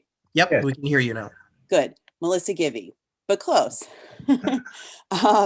So CB6 sent a letter to DHS last year dated December 8th, 2020, including many concerns and questions from residents about the Renwick Hotel conversion plan to a shelter. Yes, it's now over a month later. One of my concerns was this letter ever answered? Were any of the concerns and questions in it ever answered? I believe it can be found for anyone interested on your site to read it, but among the questions were a request to provide a current fair share analysis, as well as proof that this hotel satisfies all the building code, fire code, sewage, sanitation, and security demands for 350 plus full-time long-term residents in a former hotel.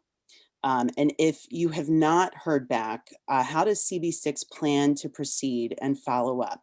The plan and the process for this hotel to be converted to a shelter appears to be flawed, the approval and the process itself. There are many community groups now that are organizing petitions with hundreds of concerned residents at least mobilizing to support reevaluating whether this plan is practical, rational, and safe. Some of my other concerns and questions include, this is the 16th shelter in the neighborhood within what appears within the parameters given us by the city, about a half-mile radius. And with how many more people? It looks like around 350 plus more people.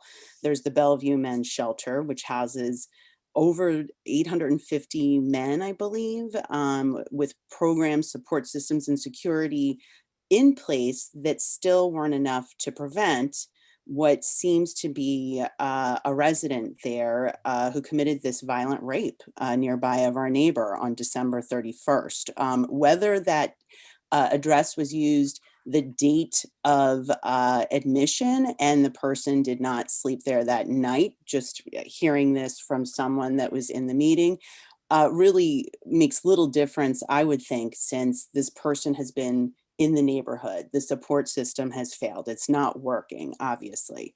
I also was aware of the fact, or it was brought to my attention, that this shelter may not have even been included in the initial fair share assessment that had concluded that we could bear this additional 350 plus person shelter in the near vicinity. So it's my understanding that this new shelter can also be repurposed as a men's shelter as well on demand, that there is no sort of curtailing or law or regulation that says that it cannot be converted from families to a men's shelter similar to that. I did submit my comments in writing, of course, as required. But our neighborhood's already overwhelmed with the current impact of the 15 existing shelters. There are adequate supports, and my question is, are there adequate support services for this many additional low-income residents in Murray Hill who will be living out of a hotel room? Our area doesn't have very many public outdoor spaces. The closest park, I believe, to this building is Bryant Park across town, blocks away across town. And I don't believe that's even in CB6. I'm pretty sure it's not. As for an affordable healthcare clinic, job training, social workers, security guards. Ms. Skivvy, we have to cut you off there to get to the other public comments, but we do have your remarks and many of your concerns will actually be addressed in our district manager's report. So please stay on for that. And thank you again for your comments. Okay, so that's later on this meeting. Correct. Yes, it will be very soon. Okay, thanks. Thank you. All right, Jesus, who do we have next? All right, our next speaker is Marissa Miller, who is also a resident of Community District 6, and she will be speaking on crime in the neighborhood. All right, Ms. Miller, you have the floor.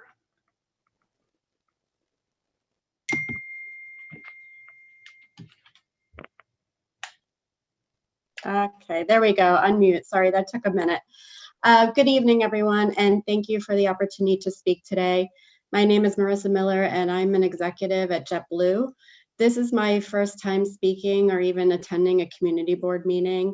I officially live in Kips Bay with my toddler, although I'm currently staying with family in the suburbs. And truly, I am afraid to return to my home until the crime situation in my neighborhood is addressed. I am specifically speaking up today for the woman who I don't know who was violently raped a few blocks from my home a few weeks ago. I have lived in the city for the past 19 years, 16 of which have been in the Murray Hill, Kips Bay area. And I've loved living in the city, considered myself to be a lifelong city resident. However, the crime and the quality of life situation has me really rethinking what would be safe for my family going forward. It's not just the crime that's the issue, it's the lack of effective or reasonable response from any of our leaders. Even tonight, as I listen in on the meeting, I hear it mentioned, but I would have expected this to be primary, front and center with an actual plan to fix. I no longer feel comfortable to bring my child to a local park with the number of emotionally disturbed people and worse, violent offenders that are steps away, one of whom recently attempted to kidnap a child at Madison Square Park in November. Day over day, we're hearing of people randomly punched on the street, many of them, in fact, hit with hammers in the subway, attacked in a car by a mob of people on bikes, choking of 7-year-old boys, and even worse. I'm all in favor of helping the homeless and vulnerable in our society, which is exactly why we need to protect women, children, elderly, and others who are vulnerable to the risk of violent and other crime.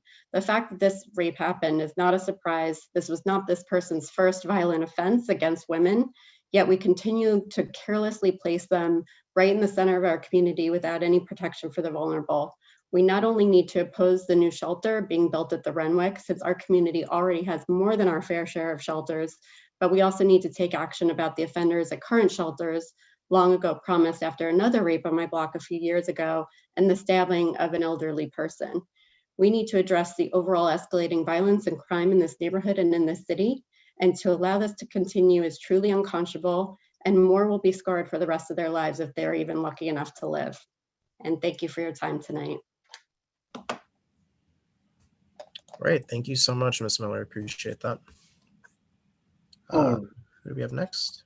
yes, we have, I'm sorry, I don't know if it's pronounced Ali or Ali Din. You have the floor. And this person is a resident of Community District 6 and is speaking about the new adult family shelter slated to open at the site of the Renwick Hotel. Hi, just checking you can hear me. Yes, we can hear you. Great, thanks. This is Ali Din. I'm a resident in the area. Wanted to echo some of the earlier comments as well. But first of all, I wanted to just take a moment to thank all the elected officials and their representatives for speaking. And I also think that, these topics will maybe be relevant for Senators Hoylman, Kruger, for Assembly Member Court and his representatives, Representative Maloney, Council Member Powers, and of course, Borough President Brewer. The first thing is definitely the Renwick Shelter. I'm not sure if this is a family location or if this is a male only, but I want to echo these earlier concerns that were brought up by other speakers here. Just wanted to make sure I expressed that as a resident here, as someone with a family and a child in the area. The second thing that I've noticed in this area is also a drastic increase in the graffiti, which I feel is just representing, some of the earlier stages of violence or safety issues that are coming up. And so my main request is, to oppose the Renwick being converted into a shelter, since it looks like it'll be the 16th or more shelter in this area. And then to also see how, some of these things around graffiti and violence or safety issues can be addressed. So I'd appreciate the appropriate representatives looking into this matter. Thank you. All right, thank you, Mr. Din. Are there any other speakers? We did have a fourth, but they seem to have, they had to go. So that concludes the public speaker portion. All right, thank you very much, Jesus, and thank you to our members of the public who spoke tonight. We will now move on to the adoption of the previous meeting's full board minutes. So the minutes from the December 9th full board meeting were distributed to board members ahead of time by the board office. If there's no objection, we will adopt the minutes from that meeting. Board members, if you object to adopting the minutes, please raise your hand through Zoom. All right, seeing no objections, the minutes from the December 9th full board meeting are adopted. They will soon be available on the CB6 website. For the chair's report. So first of all, I just want to wish everyone a happy new year. I hope everyone and their families are safe and healthy. I think, we've heard from our electives tonight, we've heard from our public tonight, and I think that the beginning of 2021 has really demonstrated the need for civic bodies such as ours, a place where ideas are shared and debated for the betterment of our community. So with that, I do want to give some background onto some of the things that I've done in the past month. So I just restructured the executive committee meetings into strategy sessions amongst board leadership. This will now be a place to discuss short-term and long-term strategic goals for each committee. We'll also be exploring partnerships between committees, with other community boards, and elsewhere. So in that spirit, I want to give a quick update on a program last night, which we co-hosted with Manhattan Community Board 3 on outdoor dining, as well as Council Member Carlina Rivera. So I want to thank CB3, as well as our district manager, Jesus Perez, for their organization and coordination on that. It was a very well attended town hall. We had over 100 attendees who were discussing ways that we can improve on outdoor dining. We had the relevant agencies there as well. And so a lot of the concerns that we've been facing in each of our districts was expressed to them with some really great follow-up and actionable things to come up. As the borough president and a lot of others have mentioned, the community board applications are due on February 1st. So I highly encourage all of you to recruit, to share, to promote the work that we are doing, and particularly reaching out to people who are not represented on our community board, but are still part of our community. I really encourage you to do that. And as a reminder, we are allowed to have high school age individuals on this community board, which we have not had in quite some time. So please do encourage young people to join as well, because there is a space for them on this board to express their voice. So please do so. In addition, the Health and Human Services Committee has been established. I have appointed Elvie Barroso as chair, and the committee will meet every second Thursday of every month. So the first meeting of this newly revamped committee will be tomorrow night, and it is actually a COVID-19 vaccine town hall, which starts at 6 p.m. We've sent you information about this. It's been posted on our social media. So I highly encourage everyone, particularly if you're on the committee, to attend this town hall and to share it with anybody in your networks or in the community, because this is a very well put together program and will be very informative. So to the committee members who have been reassigned from the former Health and Education to this committee, please confirm by email that you have received that reassignment, and please make sure that you are attending tomorrow night as well. So please check your emails for that. And then last but not least, just on behalf of the entire board, I would like to express condolences to Sandro and the rest of his family on the passing of his father. The board has made a donation to Westbeth in memory of his father, and we send you and the rest of your family all of our love. So I just wanted to express our condolences on that. So that's it for my report. Jesus, please commence with the district manager report. Thank you. I'll be brief, given that we're running along tonight. A few housekeeping items. I wanted to let everybody know, as you all know, last April, we revamped our website, and we did have a meeting calendar that one could subscribe to. But when you subscribe to it, it would subscribe you to the calendars for all of the committees and full board.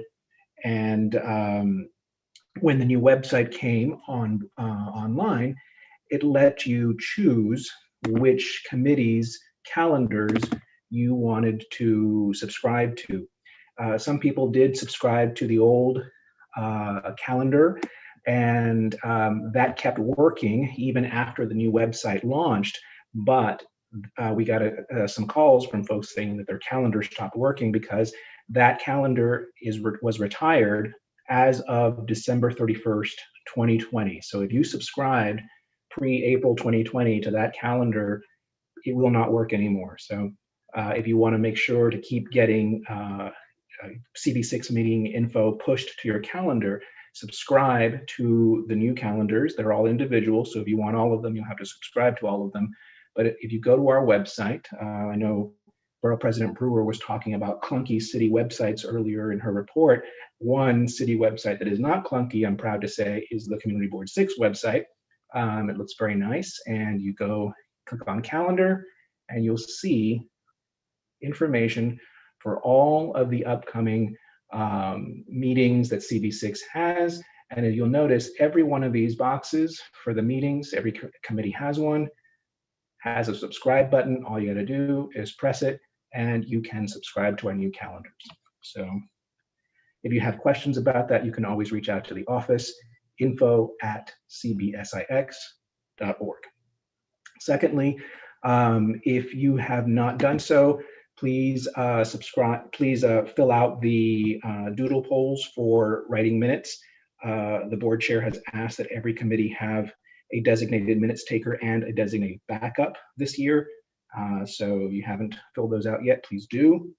And since it was referred to earlier, yes, if you may recall, earlier in December, CB6 did, along with Senator Kruger and Assemblymember Court, send a letter to the Department of Homeless Services outlining 9 specific points of concern that we had regarding the process by which they engaged with the community to alert them to a new shelter that was slated to open in our district, as well as issues that we found with the fair share analysis that they distributed late in November. It took them a little while to get to us, but they did confirm receipt of the letter, and they say they are working on a full response to each of our concerns. And we followed up with them just to confirm that. And so they're still working on it, but we will continue to follow up with them so that they don't forget this and that they respond to each of those 9 concerns that we raised in that letter. Thank you. All right, thank you, Jesus. Marty, do you have a question for Jesus? I see your hand up. It's actually for you. Oh, okay. First, I want to congratulate you.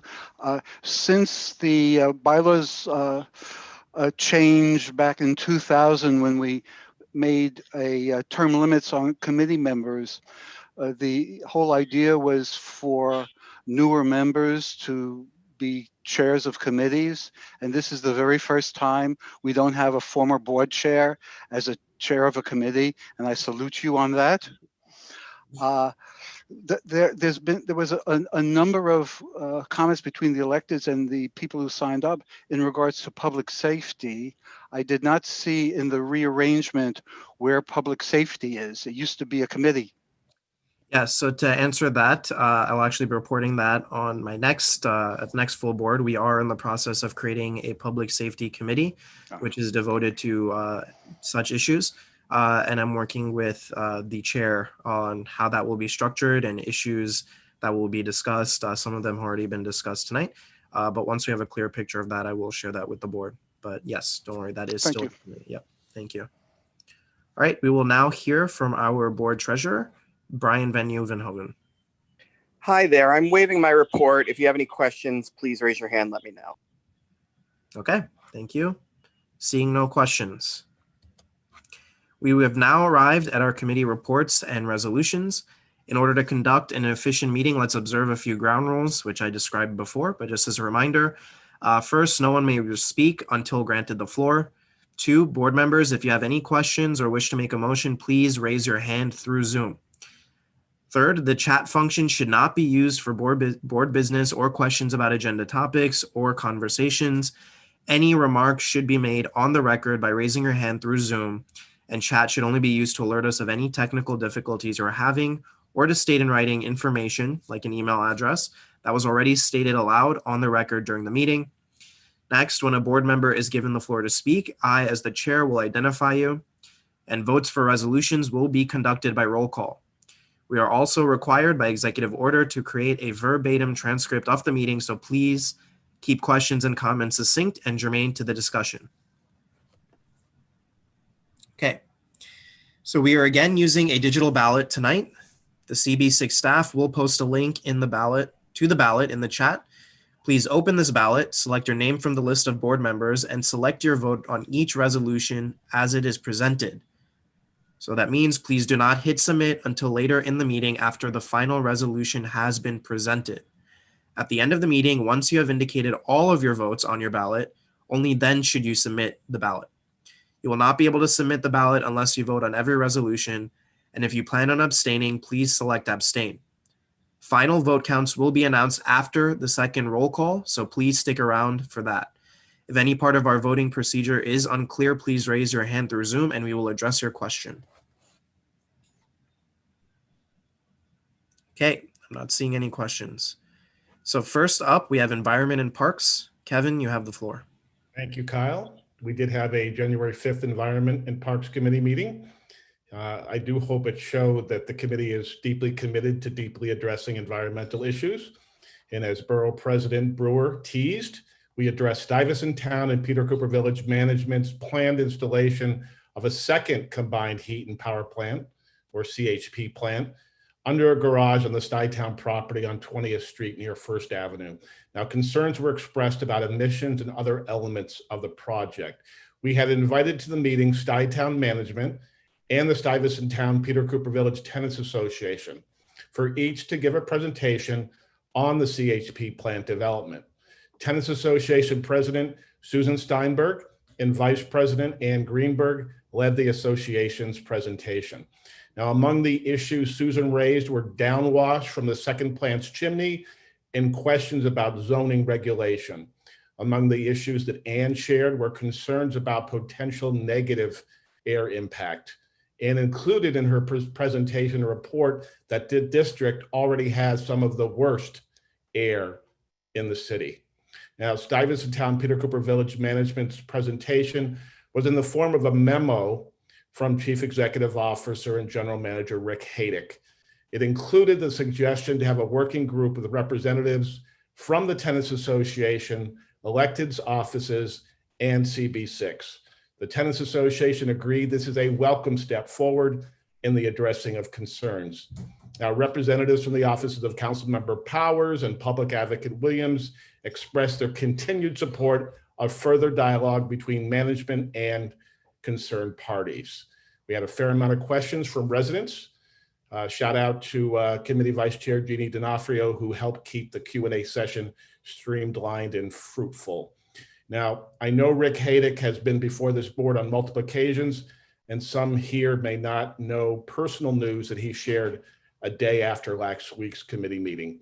Rick will be departing his position after 5 years for a new opportunity. Rick wrote in part, quote, "I am blessed with 2 children with Down syndrome. I envision one day combining my hospitality background with providing gainful employment for individuals like my children. I have realized this life purpose, and I will be leaving in mid-February to complete the Shepherd Hotel, a new 67-room hotel in Clemson, South Carolina, which will open in early 2022. Selfishly, I will also get to work with my 2 children when they are older," unquote. Now, the new Stuyvesant Town Peter Cooper Village General Manager will be Paul Burke.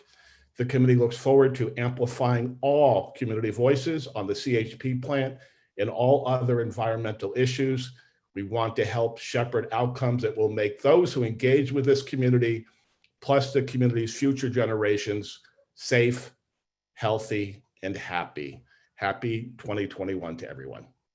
All right, thank you, Kevin. Are there any questions from board members for Kevin?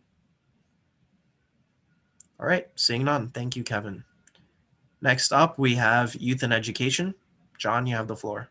Yeah, thank you. I'll be very brief. The committee, as is typical, did not meet in December. We are going to use the February meeting as an opportunity to reset the committee towards its new focused objective. Much is going on in our schools in the city. Just today, the chancellor announced that gifted and talented tests will not be given after this year, which is already creating a bit of a stir. I will post in the chat area an article that recently appeared in Chalkbeat, which goes into significant detail that I don't need to take the committee's time with here, on all of the activity in Albany related to schools. And I'll end my report there.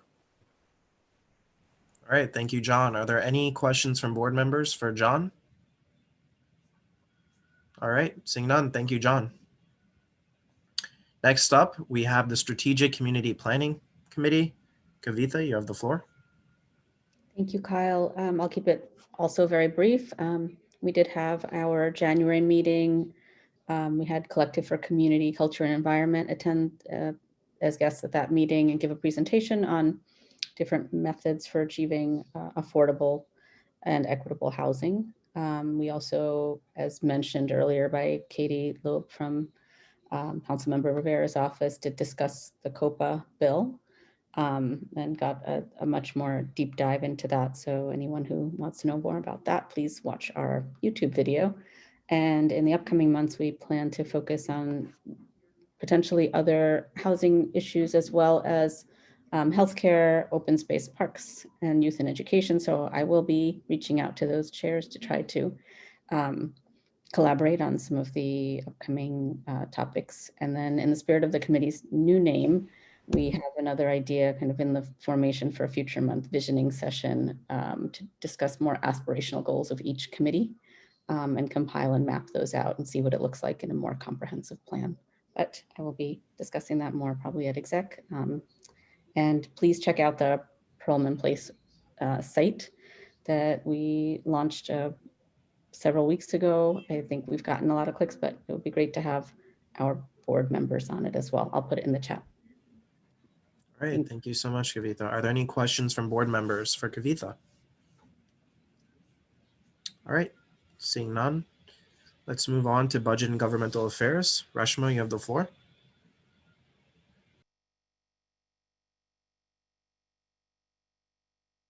Sorry, but can you hear me now? Yes. Yep, we can hear you. Thank you, Kyle. We had a really informative meeting this past Monday. It was on voter services and electoral form and the new ranked choice voting system. And I urge everybody to try to watch the video on YouTube to learn more about some of these changes. We had 3 speakers. We had Kate Doran from the NYC League of Women Voters, who's their election specialist. We had Tiffany Townsend, who's one of the New York City Board of Elections commissioners. And we had Wilfredo Lopez, who is the legislative director at Councilmember Ben Kalos's office. And, you know, we touched a little bit about some of the problems that had arose during the 2020 election cycle and how the Board of Elections is working on fixing it, as well as the reforms that are being discussed at the state level. And we had 3 suggestions that came up. One was that the Board of Elections should let people vote anywhere in their assembly district rather than restrict them to an ED. This would make it easier for people to vote. And it is doable under state law, apparently, according to the League of Women Voters. And we also had a suggestion that given that this will be the first time they have ranked choice voting and a lot of voters will come on election day or for early voting without knowing about it, that the Board of Elections should have iPads at poll sites so people can look at the video that's either on the Board of Elections website or on the CFB site, or have a QR code that people can scan on their phone so they can have that information ready and know what they're supposed to do when they enter the polling booth. And lastly, you know, there was discussed that we need more early voting sites across the city, but particularly here in Community District 6, where the coverage is thin. Thank you. All right, thank you, Reshma. Are there any questions for Reshma? I see one from Ronnie. Ronnie, you have the floor. Hi, Reshma. Happy New Year. That really sounds like a wonderful thing. And you know, the QR codes and all that, I love it. As we have so many wonderful members here and community members who are maybe not able to access that.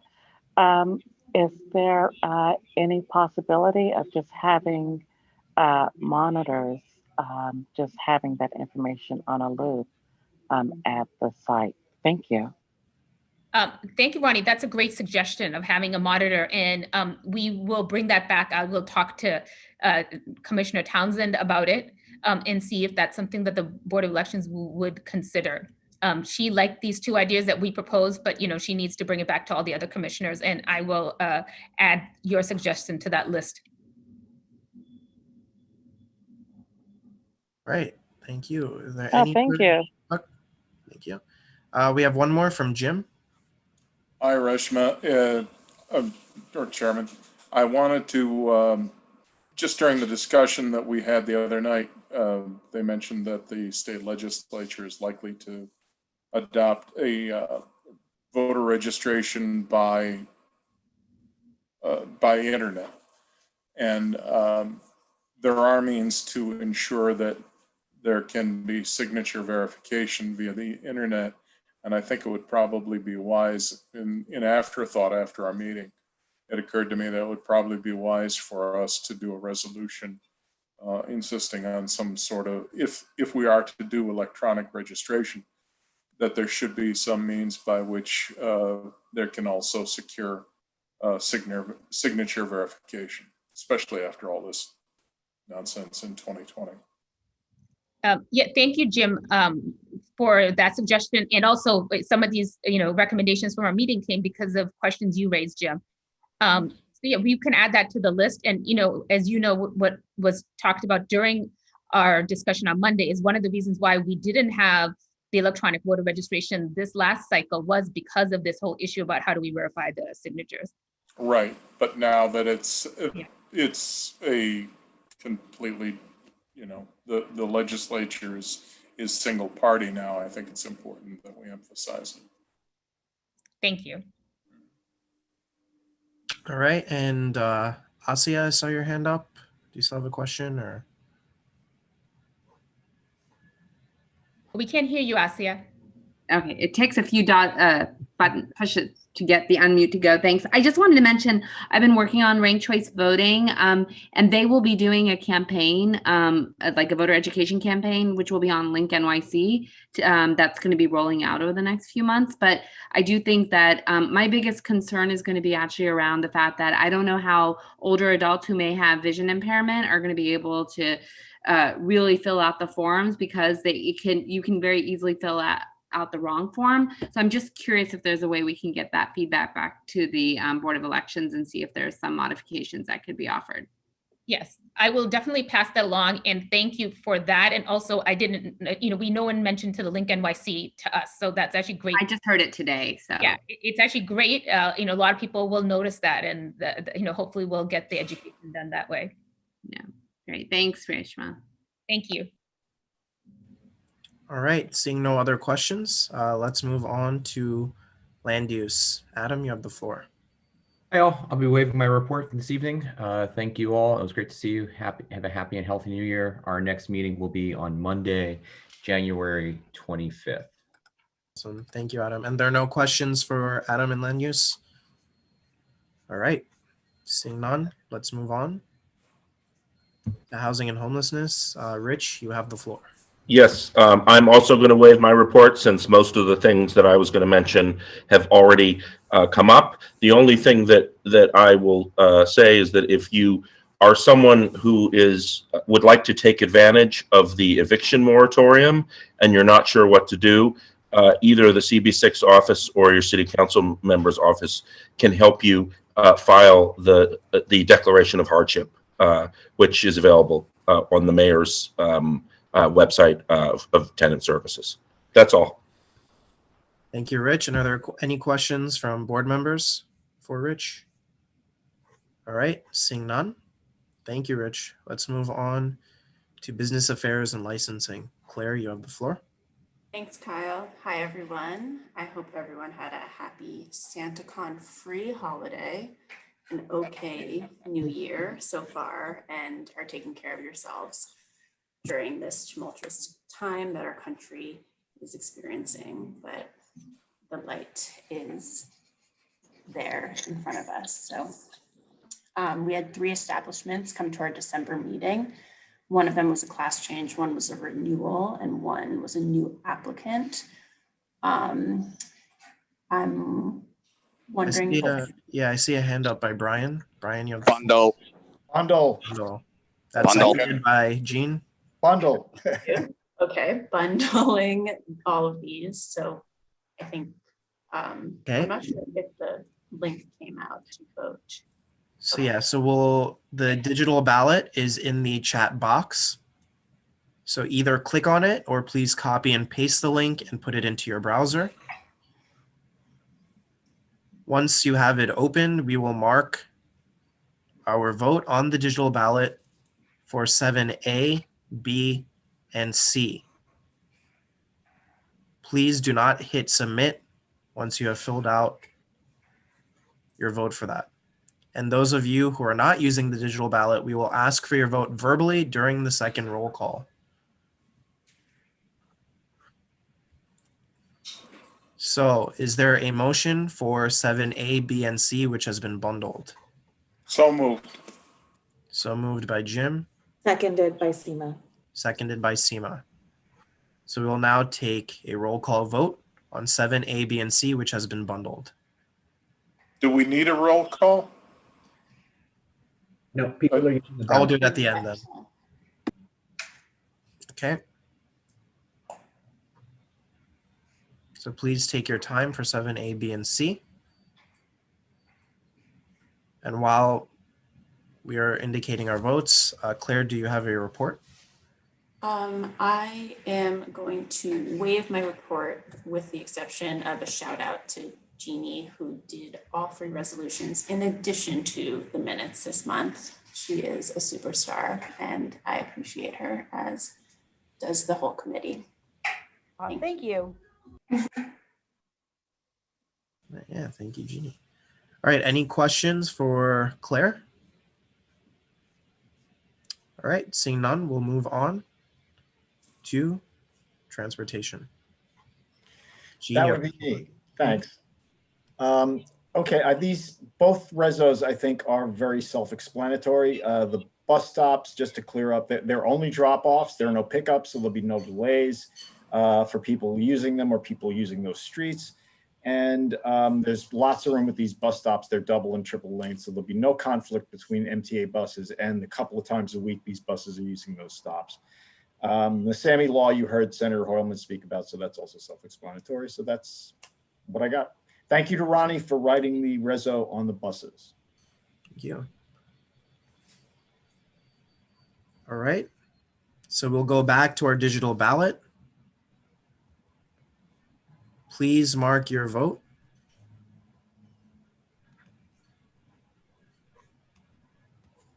Oh, sorry, since we're doing them individually, we do need a motion for each of them. So moved. All right, that's Jim, seconded. Second. I'll second. All right, seconded by Brian. Point of information, Chair. Go ahead. When a committee brings a resolution before the board, there's no need for someone to make the motion. Okay.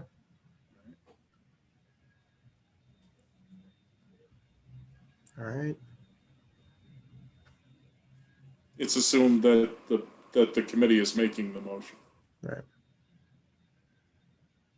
But shouldn't there be a call to question or something? There can be. Yes, yes, there should be. And a second. Okay, so that was Ann and then Sorry seconded if the by chair Marty. moves it. So we'll now vote on 8B. So again, please mark your vote on the digital ballot for this resolution. And once you are done with both 8A and 8B, you can submit the ballot. And then for those who are not using the digital ballot, we will ask for your vote verbally during the second roll call. Okay. So let's move on. Oh, do you have a report, Gene? Real quick, the sinkhole saga. They discovered a couple of links in the original sinkhole. They've had to extend the repair time on that till the end of this month. And then they'll move on to repair the neighboring sinkholes that are unrelated. We still don't have a schedule for that. The only other thing I'd like is, I know that you've all received the notice about Park Avenue and the redesign, and I'd really urge you all, if you haven't already, please Read it over and submit your ballots on what this is. It's going to be a really important chance to redesign an important artery in the city. Thank you. That's it. Thank you, Jean. Any questions for Jean? All right, seeing none, we'll move on to our newest committee, Health and Human Services. LV, you have the floor. Thank you, Carl. I don't have anything else yet, except I would like to request the support of everyone. Please join us tomorrow in our town hall meeting on COVID-19 vaccine. Thank you. All right, thank you, LV. Are there any questions for LV? All right, seeing none, thank you very much. So now, board members, if you have any old or new business to state, please raise your hand through Zoom. Marty, go ahead. Yeah, we had another death in our family here, long-term public member of Parks, Landmarks, and Cultural Affairs. Florence Kelly passed away the week before last. She had been very active in the Sutton area parks for the last several years, had been a member of SAC. Actually, she's a neighbor of mine. She lives in our building. I convinced her to come on to CB6 Parks, and she convinced me to go on the SAC. I made it for only a couple of years there, but she was a member of and a very fine voice in our Parks Committee. Thank you for sharing that, Marty. Appreciate that. And of course, we extend our condolences to the Kelly family. And please, if you could reach out to Jesus and myself with more details about that, we greatly appreciate it. Sure. All right. I'm not seeing any other hands for old or new business, so we will commence with the second roll call. Seema? Sure. Hi, everyone. Okay, let's get down to it. So Kyle Dime. Yep, present. Asia Bani. Present. Martin Barrett. Here. LV Barroso. Present. Joan Barenbaum. Present. Matt Bondi. Present. Claire Brennan. Present. And Claire, I think you need to submit your ballot, please. Okay, sorry about Jim Collins. Jim? Jim, I think you're here. All right. Dan Devine. Present. Beatrice Dismon. Present. Janine D'Onofrio. Present. Charles Fernandez. Present. Andrew Gross. Present. Adam Hartke. Present. Paige Judge. Present. Yusuf Khalid. Present. John Keller. Present. Abigail Cruzmark. Present. Anton Malner. Present. Kavitha Matthew. Present. Sandra McKee. Present. Wells McGauley. Present. Richard Mintz. Present. Philip Napolitano. Present. Rajesh Nair. Present. Kevin O'Keefe. Hey, I'm sorry, I'm dealing with a family matter. I'm present. I haven't done my digital ballot. Do you mind? Can I do it verbally? Guys, sorry, I'm juggling here. Sure. Okay, 7A, B, and C in favor. Okay. 8A and B in favor. Sorry about that. Thank you. Rishma Patel. Here. Matthew Roberts. Present. Jean Santoro. Here. Yes. Seema, I took an ill-timed bathroom break, apparently. Oh, okay. I got you. Thank you. Lauren Scher. Here. Ann Seligman. Here. Lou Sapersky. Lou? Thought I saw you. Sean Sherman. Present. Sandra Sherrod. Here. Letty Simon. Here. Susan Steinberg, Here. Anju Suresh, Here. Mark Thompson, Here. Brian Van Nieuwenhoven, Here. Ronnie White, Here. and Claude Winfield. Present. Great, and I can read out the votes on the ballot. So ballot 7A, 42 in favor, 0 opposed, 0 abstained, 0 not entitled. That passes. Exactly the same for 7B, 42 in favor, 0 opposed, 0 abstained, 0 not entitled. That passes. 7C, exactly the same, 42 in favor, 0 opposed, 0 abstained, 0 not entitled. That passes. 8A, 39 in favor, 1 opposed, 1 abstention, 1 not entitled. And 8B, 8A passes. And then 8B finally, 40 in favor, 1 opposed, 2 abstentions, 2 not entitled. That also passes. Okay, thank you, Seema. So now, if there are no objections, we will adjourn the meeting. Seeing no further business, the meeting is adjourned at 9:31 p.m. Thank you, everybody, and have a really Good night, everyone. Good night. Good night, Good night. everyone.